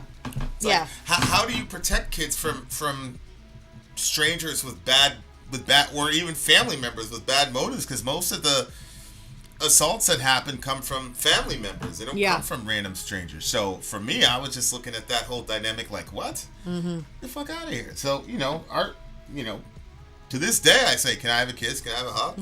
And, you know, most of the time we'll say yes, but sometimes I'm like, no. Yeah. And, okay, you got to... But that's the whole mindset of treating your child like a human being. Like, you'll have a lot easy... The chances of a song like this deeply resonating with it, like, I don't believe that our kids would really deeply resonate with this song. I feel like they feel like they're allowed. I'm gonna send them the song and see what they say, but I feel like they feel like we have family meeting. Anybody can call a family meeting. We had one a day or two ago, and I thought it went pretty well. And they're not always easy, and it's not always, you know, but it's important to engage with your kids and let them speak their truth and not be so defensive about it. Like, you're not a perfect parent, bro. Like, I love my kids. They know we love them, but we're not perfect parents. We have flaws. So you got to give them a context where they're able to express this shit instead of having to jump on a guy like Alice Cooper's train and then say, this is what's going on. So... Anyway, I thought the song was great. I'm going to give it a silent count. Rest in peace to all the kids who have been forgotten by this culture, man. Including, I was just thinking about Uvalde. I'm not going to talk a lot about Uvalde, but I got to tell you, that whole situation, that Uvalde situation, I haven't felt like that since 9/11. And... there's a sense in which it was worse because after 9/11, I was like, okay, we know who needs to die. You know what I'm saying? Like, of course, now I look back at it, I'm like, it was completely fucked up. But at least psychologically, I was like, okay, we know who did this, and we're gonna make those people pay. Uvalde, it's like, man, you guys stayed outside while them kids, man. I didn't believe it at first, but the way our society is with children, left or right, is just fucking despicable. It's really, really, really shameful. And a lot of times, like, I'll be, you know me, like, I've got a certain kind of personality. I can be friends with anybody, but I'm really fucking disgusted with our country and the way we are with children. It makes me so sick. It's infuriating, the way that they've been devalued and dehumanized. And I'm not just talking about the major topic. I'm just talking about in general. Kids are... People say the craziest, most evil shit, and I'm like, you fucking weirdo. Like, these kids are going to be able to read this shit. Like, I saw one where it was like, they had this woman with twins, and they were basically saying she was going to get an abortion, but it was too late. Now this woman is stuck with twins. I'm like, you fucking... So what if those kids in 5 years read that fucking article and see themselves in that article as, look how horrible it is that these kids were born. Like, it's infuriating to me, man. Fuck all those people, bro, honestly. Anyway, it's a silent count. Shout out to all the children in America. Yeah, what do you give it? I would silent count it too. Okay, silent count. Okay. All right, much love. We've got a very, very special closeout song for you guys, so it is on the way. Stay tuned. We're coming back with some Led freaking Zeppelin. Fit out. Sori out. Go. Good job. You were gangster for that shit. I'm Vin. I'm Sori. If you would like to get your song reviewed, dear listener, there's the filthy capitalist option. As Sori says, $125 gets you straight to the head of the line. You don't have to be a part of the alliance. You don't have to be part of the group. Wait a minute. And the biggest thing is you don't have to wait. You hop, skip, and jump right in front of everybody. $125 gets you there. You do that 3 times, and then get matched down to the $75 rate for perpetuity. Yes! Also, there is a band review option. So if you've got a band and you're trying to get your band some exposure, hit me up at insori@gmail.com, and I'll show you the details about how to pull that off. You can also jump on Patreon, and there is a option on the tiers to be able to get your band reviewed. Obviously, we can't lie to you, so we can't guarantee a positive review. Get what you get. It's just rubbish. Rubbish. Rubbish. That's British for garbage. My favorite is the community option. $1 at the gate gets you in at Patreon. You get to join an alliance. The alliance joins their points together, and that helps determine what songs that we do. The alliances hang out on Discord. Message me on Patreon to get the link. And they do all kinds of other cool things. They do Minecraft, Dungeons and Dragons. Yeah. It's really a community within the community. Anybody can go in the village, facebook.com/Vin and Sori. There's 160,000+ people on the channel. What's cool about the Discord is that it offers a real opportunity for community connection, friendship, that type of thing. And it's on Discord, so if you're not a Facebook person, it's for you. You start off at $1. Right. Plus you get exclusives. Sori and I are working on a song. So the first 15 seconds of that was on Patreon. Also, at $15 tier and above, when we actually debut the video, they're going to be there live with us. There you are, dear listener. Buy our merch. Buy our merch indeed, and shall lead them. All right, guys, here we go. One last song. The name of the song is by a band by the name of Led Zeppelin, Stairway to Heaven. I've heard a lot of legends about this song, but I don't know what's real and what's not. But prior to us playing the Led Zeppelin song, we've got a couple very interesting little doohickeys relative to this song. This song is legendary for like the backwards masking or whatever. So we're gonna play that. We got 2 clips to play relative to the backwards masking. Then we'll go into the song. It's DJ Revo, y'all. It's DJ Revo. When you're the DJ, that's what happens. Okay, it is what it is. Okay. This song was really. This was not all Revo though. I did tell him to get me these clips. Tribal Python in the house! Tribal Python, hey! This song was released on Led Zeppelin's 4th album released by Atlantic Records, owned by Warner Brothers. Stairway to Heaven was never released as a single, but was frequently played on the radio. Sori requested to hear the supposed satanic message.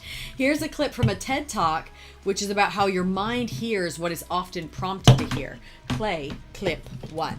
Okay, clip 1 is about how your mind hears what it's prompted to hear, which we've done a couple of those things, right? Where it's like, oh, you think you hear. Okay, yeah. Here's clip 1 from the TED Talk. Let's check it out.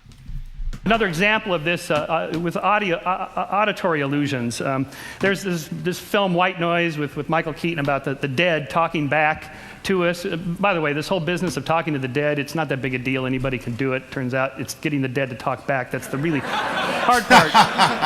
Well played. In this case, supposedly these messages are hidden in electronic phenomena. There's a reversespeech.com webpage in which I downloaded this stuff. Here is the forward. This is the most famous one of all of these. Here's the forward version of the very famous song. If there's a button in your hedgerow, don't be alone there. It's just a sprinkling for the May Queen. Yes, there are 2 paths you can go by, but in the long run, there's still time to change the road you're on. Should make us bigger. Boy, can you just listen to that all day? All right, here it is backwards, and see if you can hear the hidden messages that are supposedly in there.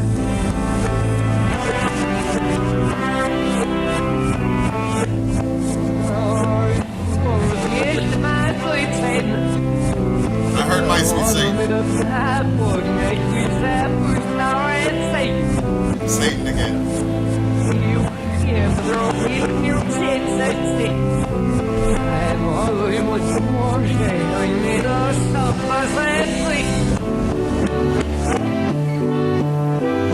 What'd you get?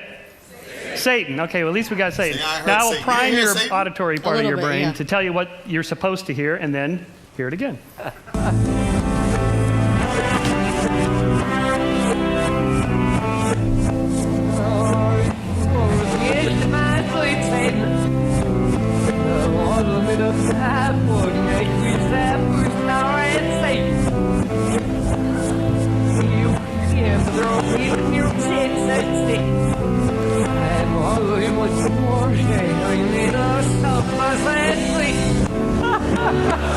Holy shit.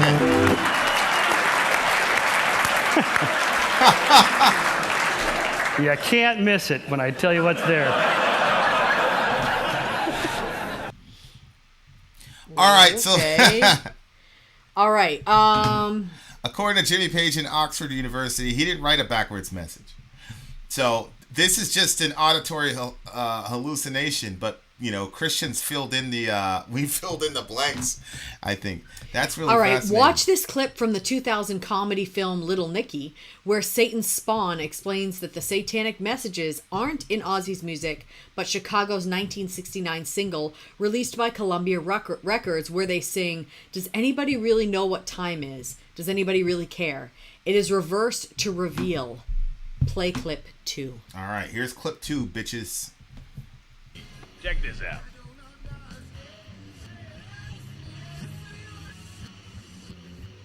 What's Ozzy trying to say there? John, absolutely nothing. The Blizzard always came straight with his messages. But wrap your minds around this, gentlemen. Oh, no. Chicago. I love this song. I command you in the name of Lucifer to shed the blood of the innocent. Oh my God, Chicago kicks ass. Led Zeppelin, on that note, lead singer in concert, says the song is about hope, and the lyrics seem pretty obviously so to most interpretations. When Sori had wanted me to find a clip of the song backwards, I had a field day watching 80s clips of televangelists. One said the song had an obviously good message forward, and the other said it had a negative message to encourage you to go to hell forward. These televangelists can't even reach a conclusion of the song forwards, and yet this band is going to have a straightforward satanic message backwards. Wild! I swear to God, bro. Evangelicals are my people, but holy moly. Okay. This shit is just... can you imagine being God? Like, look at this fucking shit. Look at this shit. There's fucking world hunger, all types of shit. Fucking war. What are people worried about? Aha!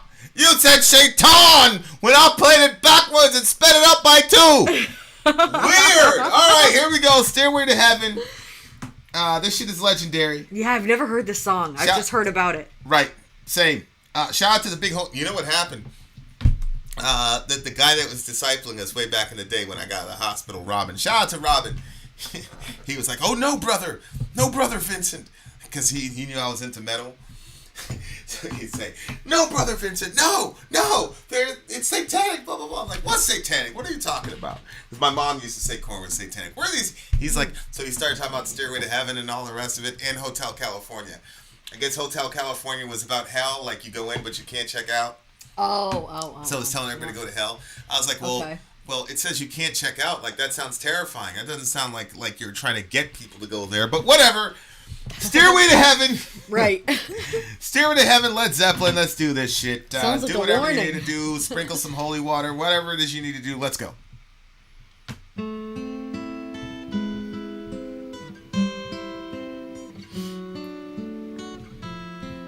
Where'd we go? Okay. There we go.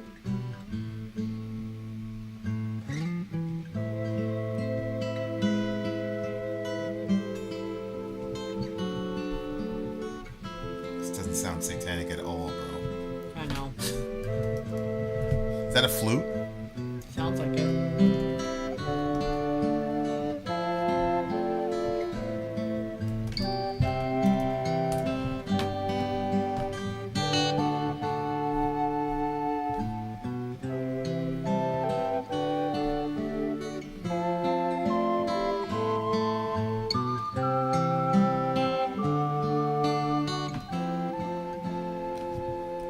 There's a lady who's sure all that glitters is gold, and she's buying a stairway to heaven.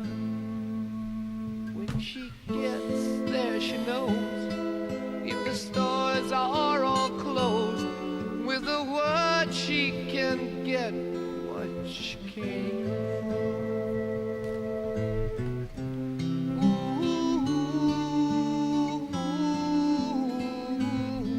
She's buying a stairway to heaven. There's a sign on the wall, but she wants to be sure 'cause you know sometimes words have two meanings. Ooh, that's meta. In a tree by the brook, there's a songbird who sings. Sometimes all of our thoughts are misgiven.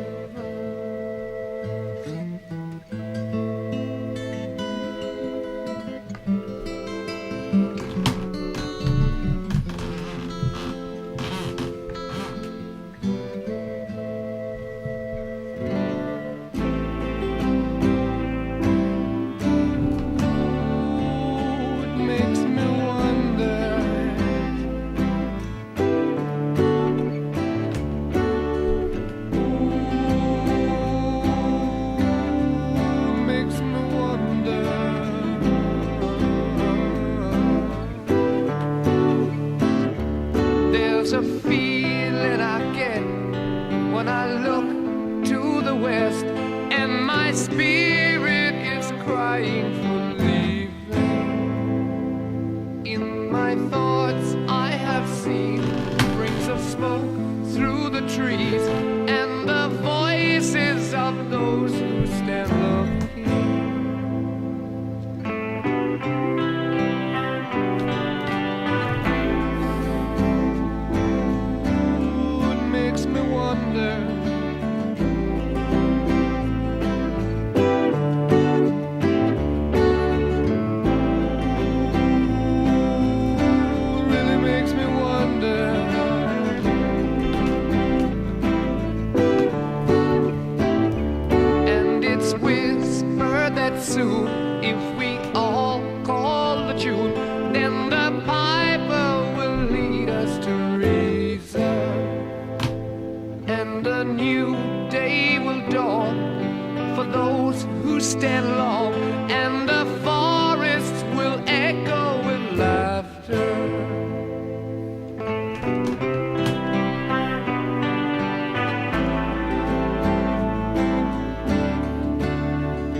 Okay, that was Stairway to Heaven, Led Zeppelin. I lied. What happened?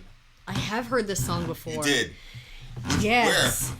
So, when I was a teenager, there was this guy that was interested in me. Was that the 26-year-old dude? No.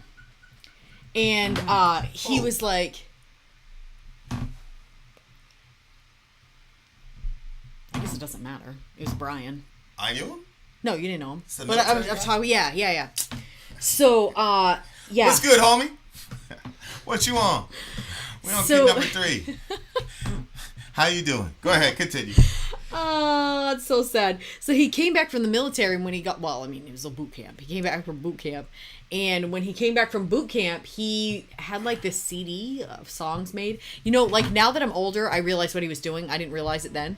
So he had this CD in the car and he put it in. He wanted me to listen to these songs. And I was like, not. Did he smell like patchouli? No, he didn't. That's what negative vibes is. You know that incense stick has patchouli in it. I know, I love it. It's got clove and patchouli. It smells I love pretty the smell good. of patchouli. So anyway, he had me listen to this song. I was not a fan. I thought it was kind of weird because I just had like a small box of music that I had been introduced to because we had gone so long, like most of our lives without music. Okay. So I did not understand this for the classic and for the piece that it was. And he was on this like kick where he was like, oh, like, Sori, I'm gonna like bring all this culture into your life, blah blah blah. Oh, and I wasn't okay. really, I didn't really want to do that with him. And so it's funny because like obviously back then I didn't know what we were gonna be doing now, but like he wanted to explore music and show music to me, and I wasn't interested. And then lo and behold, years later, here I am with you, and I'm like not a metal fan, and then you're like, listen to this with me. And so I jump in, I listen to all this, you know, and then we end up with a channel, and then we're listening to all kinds of stuff. So it's just funny, like when life's hard. You know, when life's hard. When you're interested in somebody, like you're like, yeah, let's do that. Yeah, the girls, the rules. Look, if she won't do it with you, bros, because she's not interested. Yeah. Yeah, I was but a little. This listen, I was like, whew, this is a good I was song. a little concerned about this song because I'm not gonna lie, the first half was kind of. Mm-hmm. Oh, like, really? You felt that way? It was nice. It's a little, you know, it got to the point where it's just a little bit too much of that, like, you know, I was like, damn, I'm about to give this song a not very good rating. People are going to be mad. Really? Yeah, because I just wasn't really feeling that. Yeah, maybe I'll have to listen to it again. You know, sometimes, like, when you know a song is going to change something, like, you can not tolerate, but you can enjoy the part before the change because you know it's not going to be there forever. But when I was listening to it, I was like, damn. Yeah, but what about his voice when he was... Well, I think the guy, Robert Plant, I think is his, I'm not sure what the singer's name is, but no, that guy always has a really, really good voice. He's got an amazing voice. I love the guy's voice, but it was just, the beginning was just slow, and it was kind of like the melody was beautiful, obviously, but at the time when I was listening to it, I was listening to it just now. I was just like, "Yo, this would be a good instrumental," but it was just going over and over again with the same cadence. I was like, but then they did that changed. And everybody's telling you it's called storytelling. That solo was insane. Like, it just kept going up, and then we had it was great. Yeah, but like it wasn't like the whole I'm gonna put 7,000 notes into 4 seconds. It was like every note was perfectly placed for what they were doing and what they were doing with the song, and then they did the rhythm change, and that second half of that song is mega heavy. Like that second half, in my opinion, it's mega heavy. I want to play that part again just to get that rhythm down because that part was insane to me.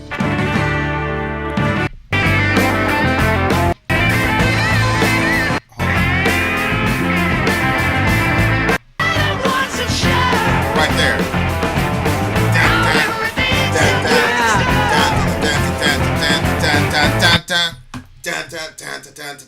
Like if you modernize that and if you modernize that with some like metal like that rhythm,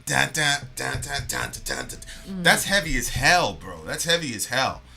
I'm gonna like look up like a metal band like covering that song because I guarantee like that heavy part Yeah, I agree. I agree. Like now that I know that there's like a break from the monotony of the first half of the song, I would probably enjoy it more in the second half of the song. Interesting. Okay.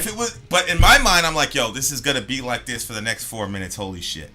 Yeah, I didn't experience it that way. Again, as soon as it started, I was like, oh yeah, I remember this, and I remember not liking it. And then as it was playing, I was just feeling the song and feeling all the notes, and it was really interesting. Yeah. What are you saying? No, just like as you age and you like look at situations, you're like, I didn't handle that very well, Yeah. And so like that was kind of like one of the things. Like my ex liked Led Zeppelin and I never listened to any of that with him because I was like, no, that's bad. That's all bad, And I just feel like that's just I don't know. I always thought I was the perfect person. Now I look back, I'm like that's a Connor of a law. It was. I mean, yeah, I would rather. Yeah, I know. I'm glad that I'm able to listen to it here, with you, and but I hate seeing those failures. You know what I mean? Like, you wouldn't look at it that way. No, I wouldn't look at it as a failure. If she there was only one music band she wanted to share with you, and you wouldn't listen to it. I mean, we're different people. It's not like you didn't listen to it because you hated him. You didn't listen to it because of your religion and your upbringing. Yeah. How does that make you a bad person? What are you supposed to do? To violate your religious convictions and throw away the upbringing of your parents for a boy? Honey, I've done that a lot with us. Would you want a kid? we celebrate Halloween. Would you want our kids to do that? No. Violate everything we've taught them for? Boy, get the fuck out of here. No, I wouldn't. But I've done a lot of that with us. I'm like, well, is it really? And then you start exploring it, and you're like, well, that's not. I mean, this song is not bad like they told us it was. Oh no, not at all. That was the other thing. I was like really looking at them lyrics. Okay, so we've got Mastodon, White Skull, a band named Heart covered it. So and a person named Ann Wilson. But I want like a metal version. There's gotta be one. Especially like that second half, because that second half is heavy as hell. Okay, so lyrically, what they're saying is there's so there's a bunch of theories on the lyrics. That's the other thing that I was like looking at. Thanks Medicare for All.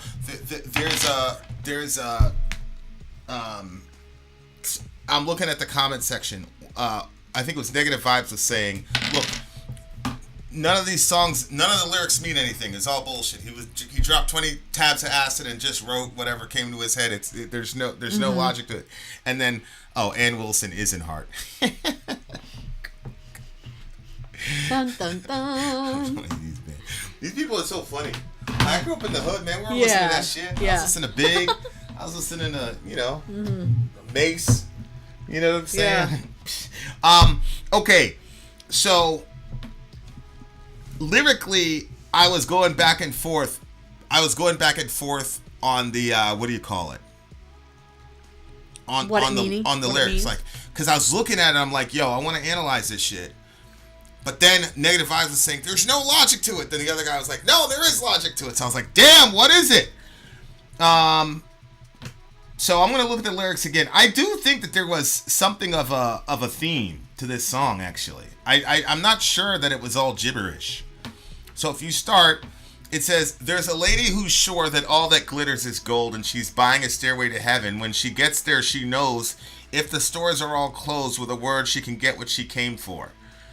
I'm not sure that that's gibberish. That all is coherent to me. Okay, so the phrase "all that glitters isn't gold," right? Mm-hmm. So there's a lady who's sure that all that glitters is gold. Mm-hmm. So that means she's being deceived by shiny objects, because you're supposed to know that all that glitters is not gold. And then she takes the gold and buys the stairway to heaven. That's interesting, because it's kind of like that thing where they say, you know what? I have a bridge in Brooklyn I'd like to sell you. Right. She's buying a stairway to heaven. What? Which is probably a reference to Genesis, right? When Jacob is running away from his brother, and he sees the stairway. He called it a ladder, but it's the same thing. A ladder that connected heaven and earth, and the angels were going up and down on the ladder. And he goes, "Oh my God, this is the house of God. I didn't even know it." So I don't know if that's an allusion to to that, to Jacob's ladder, where there's a way for human beings to get there. You see what I'm saying? Like, to get to that, and whatever you think heaven is, it's basically a perfect existence, an existence without any death, mourning, crying, pain, or whatever. And so it stands to reason then that a person who believes that all that glitters is gold is a deceived person, and then they take that gold to try to somehow convert that into getting them to some sort of heavenly existence.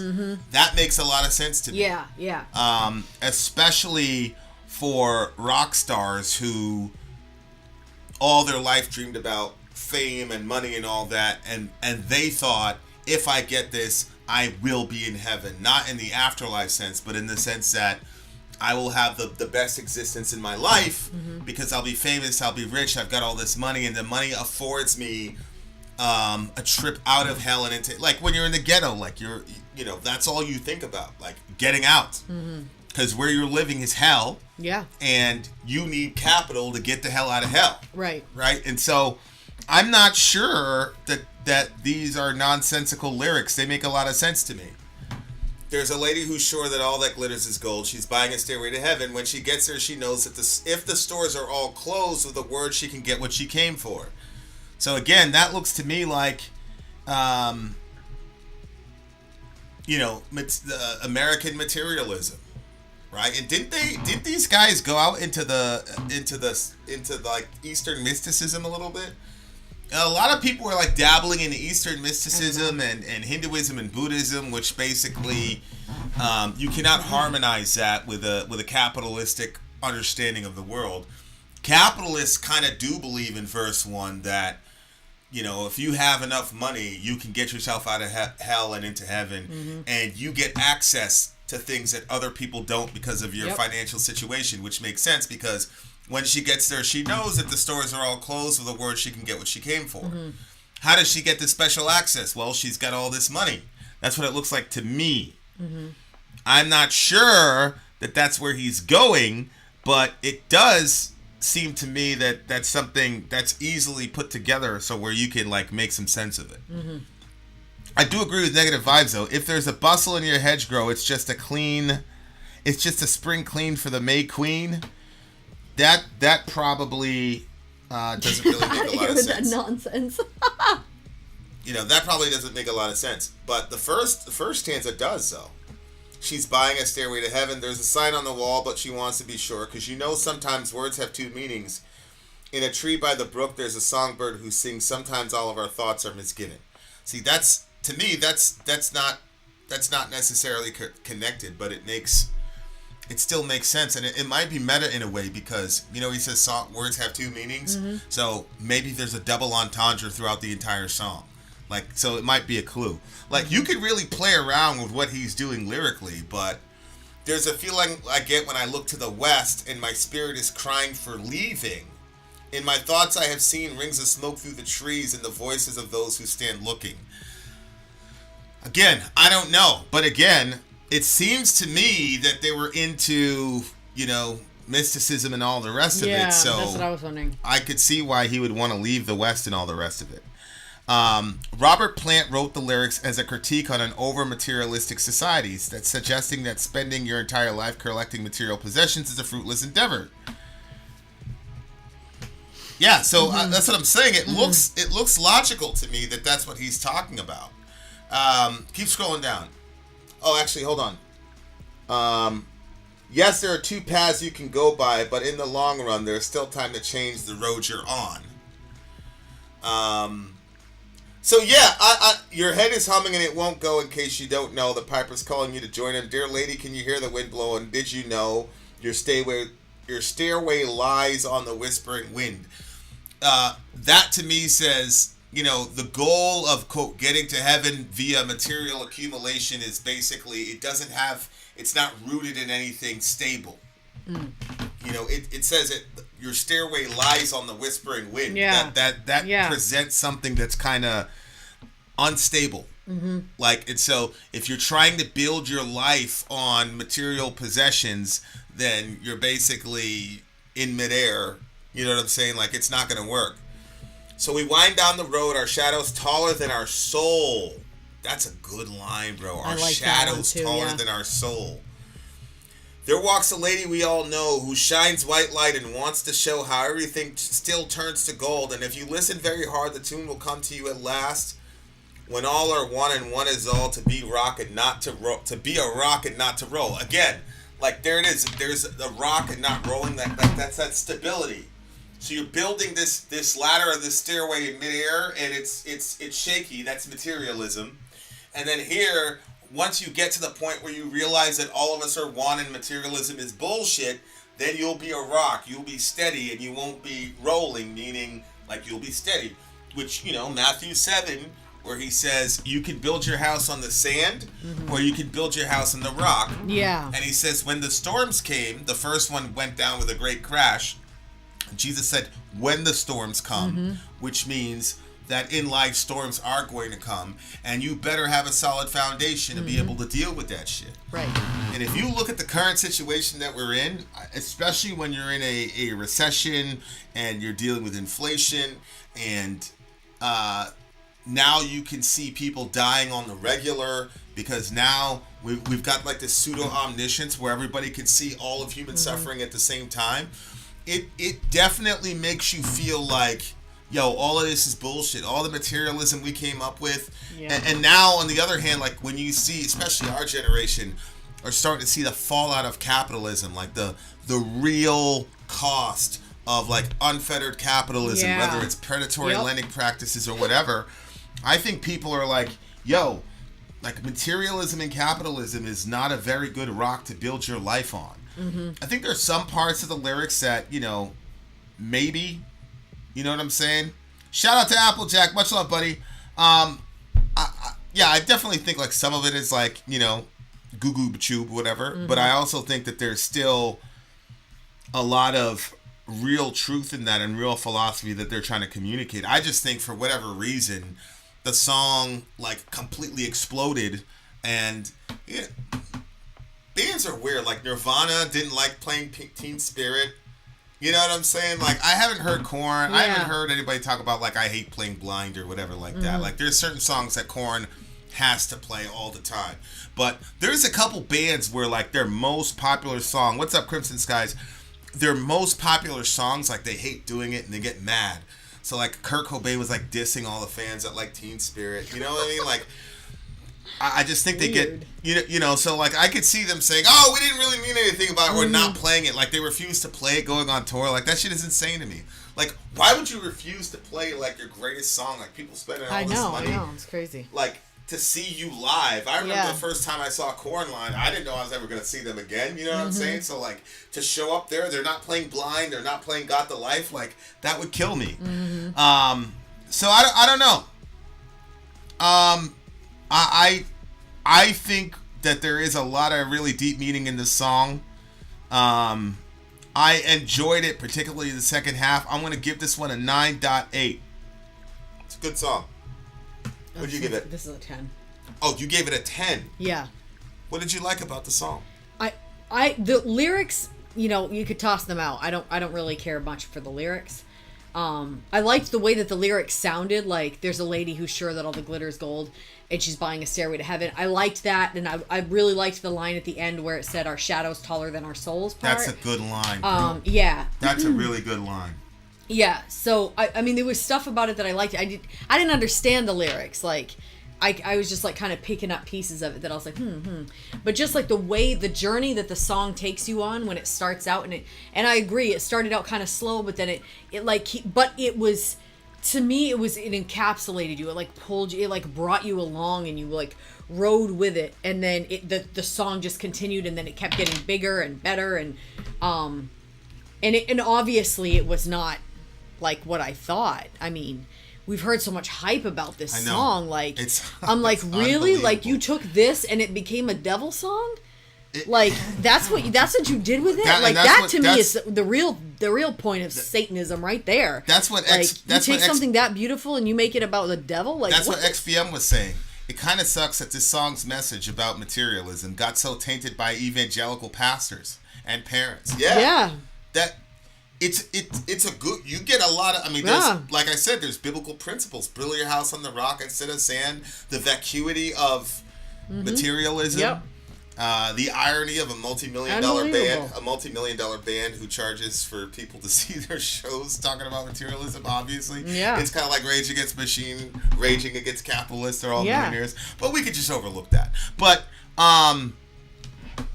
yeah, that's so ironic. Like, we've done this, and like, this is probably one of the most inspired songs that can, like, preach the message that there's something deeper than material. That's how I interpreted that your shadow's bigger than your soul, because your shadow's kind of like this ethereal part of you, but it's still a physical projection because it's light coming off of whatever, and so it's still part of this material world.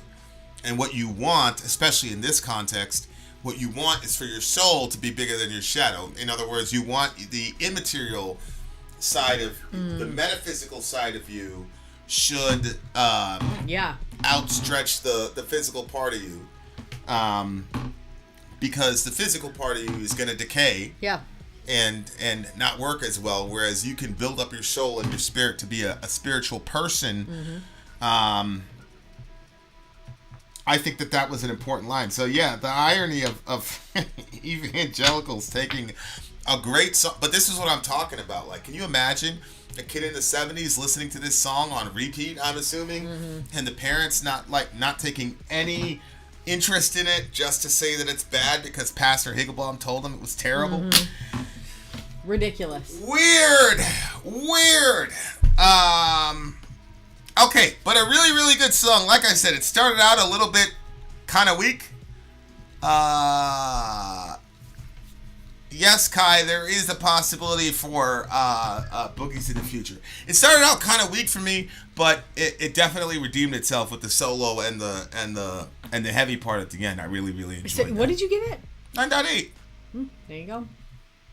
All right. Well, there you have it. Another stream coming tomorrow night, so have no fear. I guess it would be technically tonight if you're Eastern Standard Time, because it's 1 a.m. here. Vin likes black metal. He doesn't get the subtlety of the song. People are so funny. I gave the thing a 9.8. I just don't like the repetitive slow shit. It just doesn't do it. Just doesn't do it for me. Okay. I'd probably give it a higher thing, like I said, if I knew that it was gonna change. Shout out to the big homie Revo. Really appreciate it. We had some bangers, some classics today. Shout out to the big homie, John Lennon. Always appreciate for writing all this music for us. Yeah. Always appreciate the journey you bring us on, Revo, and all the facts that you give us to kind of help us along. I know. I love, like I said, in our ignorance. For all the other DJs, that doesn't mean you have to do it. I'm just saying I really appreciate it when it does. Shout out to Joe Long. Yes, Joe Long gave us a like. Yay! Yes, we earned it after 3 hours of hard trudging. Vicarious Jambi is going to do not go to sleep tonight. I'm gonna smother you. It deserved an 11, you convoluted riff ripper. I don't know. I've written better things, I think, on guitar. Yeah, I think I have. You've written some really good stuff. I think I've written some really beautiful things on guitar. You have. I really don't think that you that's have. it. Okay, guys. Much love to everybody. Yeah, very, very well picked. You guys know the deal. It's Revo. It's DJ Nick, DJ Mike. You guys know these guys. Dwayne, still Team Sori. Yay! Yeah, exactly. That's the thing. You give his favorite band a 3.5. I give this song a 9.8, which is amazing. It's an amazing score, and somehow people end up still being Team Sori. This is what I'm talking about. This is pregnant. Who's gonna be against the pregnant lady? Lots of people against pregnant ladies. Okay. All right, guys. I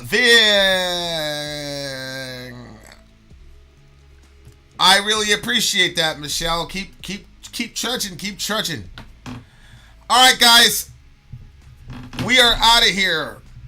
Vin wrote backwards lyrics. No, I write convoluted. Lyrics, dear listener. We out of here. Vin out. Sori out. Go. Look at Amy. What? I want to tell you how much I hate you. After we almost got kicked out getting this girl her Amy Lee pictures and videos. I know, for you. For you. Now I'm glad I didn't tell Amy to shoot a little video for you. Didn't even pop into my head. It did for me. I was like looking at the situation when I was drinking my coffee, and she came running over to you. I was like, oh boy, here we go. She came running over to me, y'all. She did. I mean, that's literally what happened. That is not what happened. She did not. Did she walk? Yes, she did. She says, "I'm gonna say hi to you now," and she over there. Oh God, here we go. She hopped over there. Okay, I saw the whole thing. Okay, from my cup of coffee. Oh boy. Listen, I had no issue with it. So I was thinking, how am I going to get this video? Because I'm not good at maneuvering stuff like that. But I really wanted a video for you, Amy. But I'm like, how am I going to get this video? Then I was like, Vin will probably get it. And then you introduced me, and then she was gone. Well, can't do the video now. She probably was dressing and changing because she had to get back on with Korn. You weirdo. All right. Much love to everybody. Shout out to Amy Lee. Shout out to Ian Kirby. Shout out to the big homie Revo. Much love to the homie. Pretty sure by that point the entire concert was done. That's when I had my espresso, right? No. Her set was done. When I drank the espresso, I was drinking it with Head there. Her set was done. Yeah? Yeah, Head was there because he was talking to us before he jumped on. Remember he was putting in his earpiece and then he was asking you where you wanted to go? We talked to her after their set, not after Korn's set. Nice try. Nice try. Oh, why are you getting so hostile? Nice try. Vinny's getting hostile. You guys saw that? You saw the look in his eyes? Ooh. End the stream, Vin. End the stream. All right, we're out of here. We gone.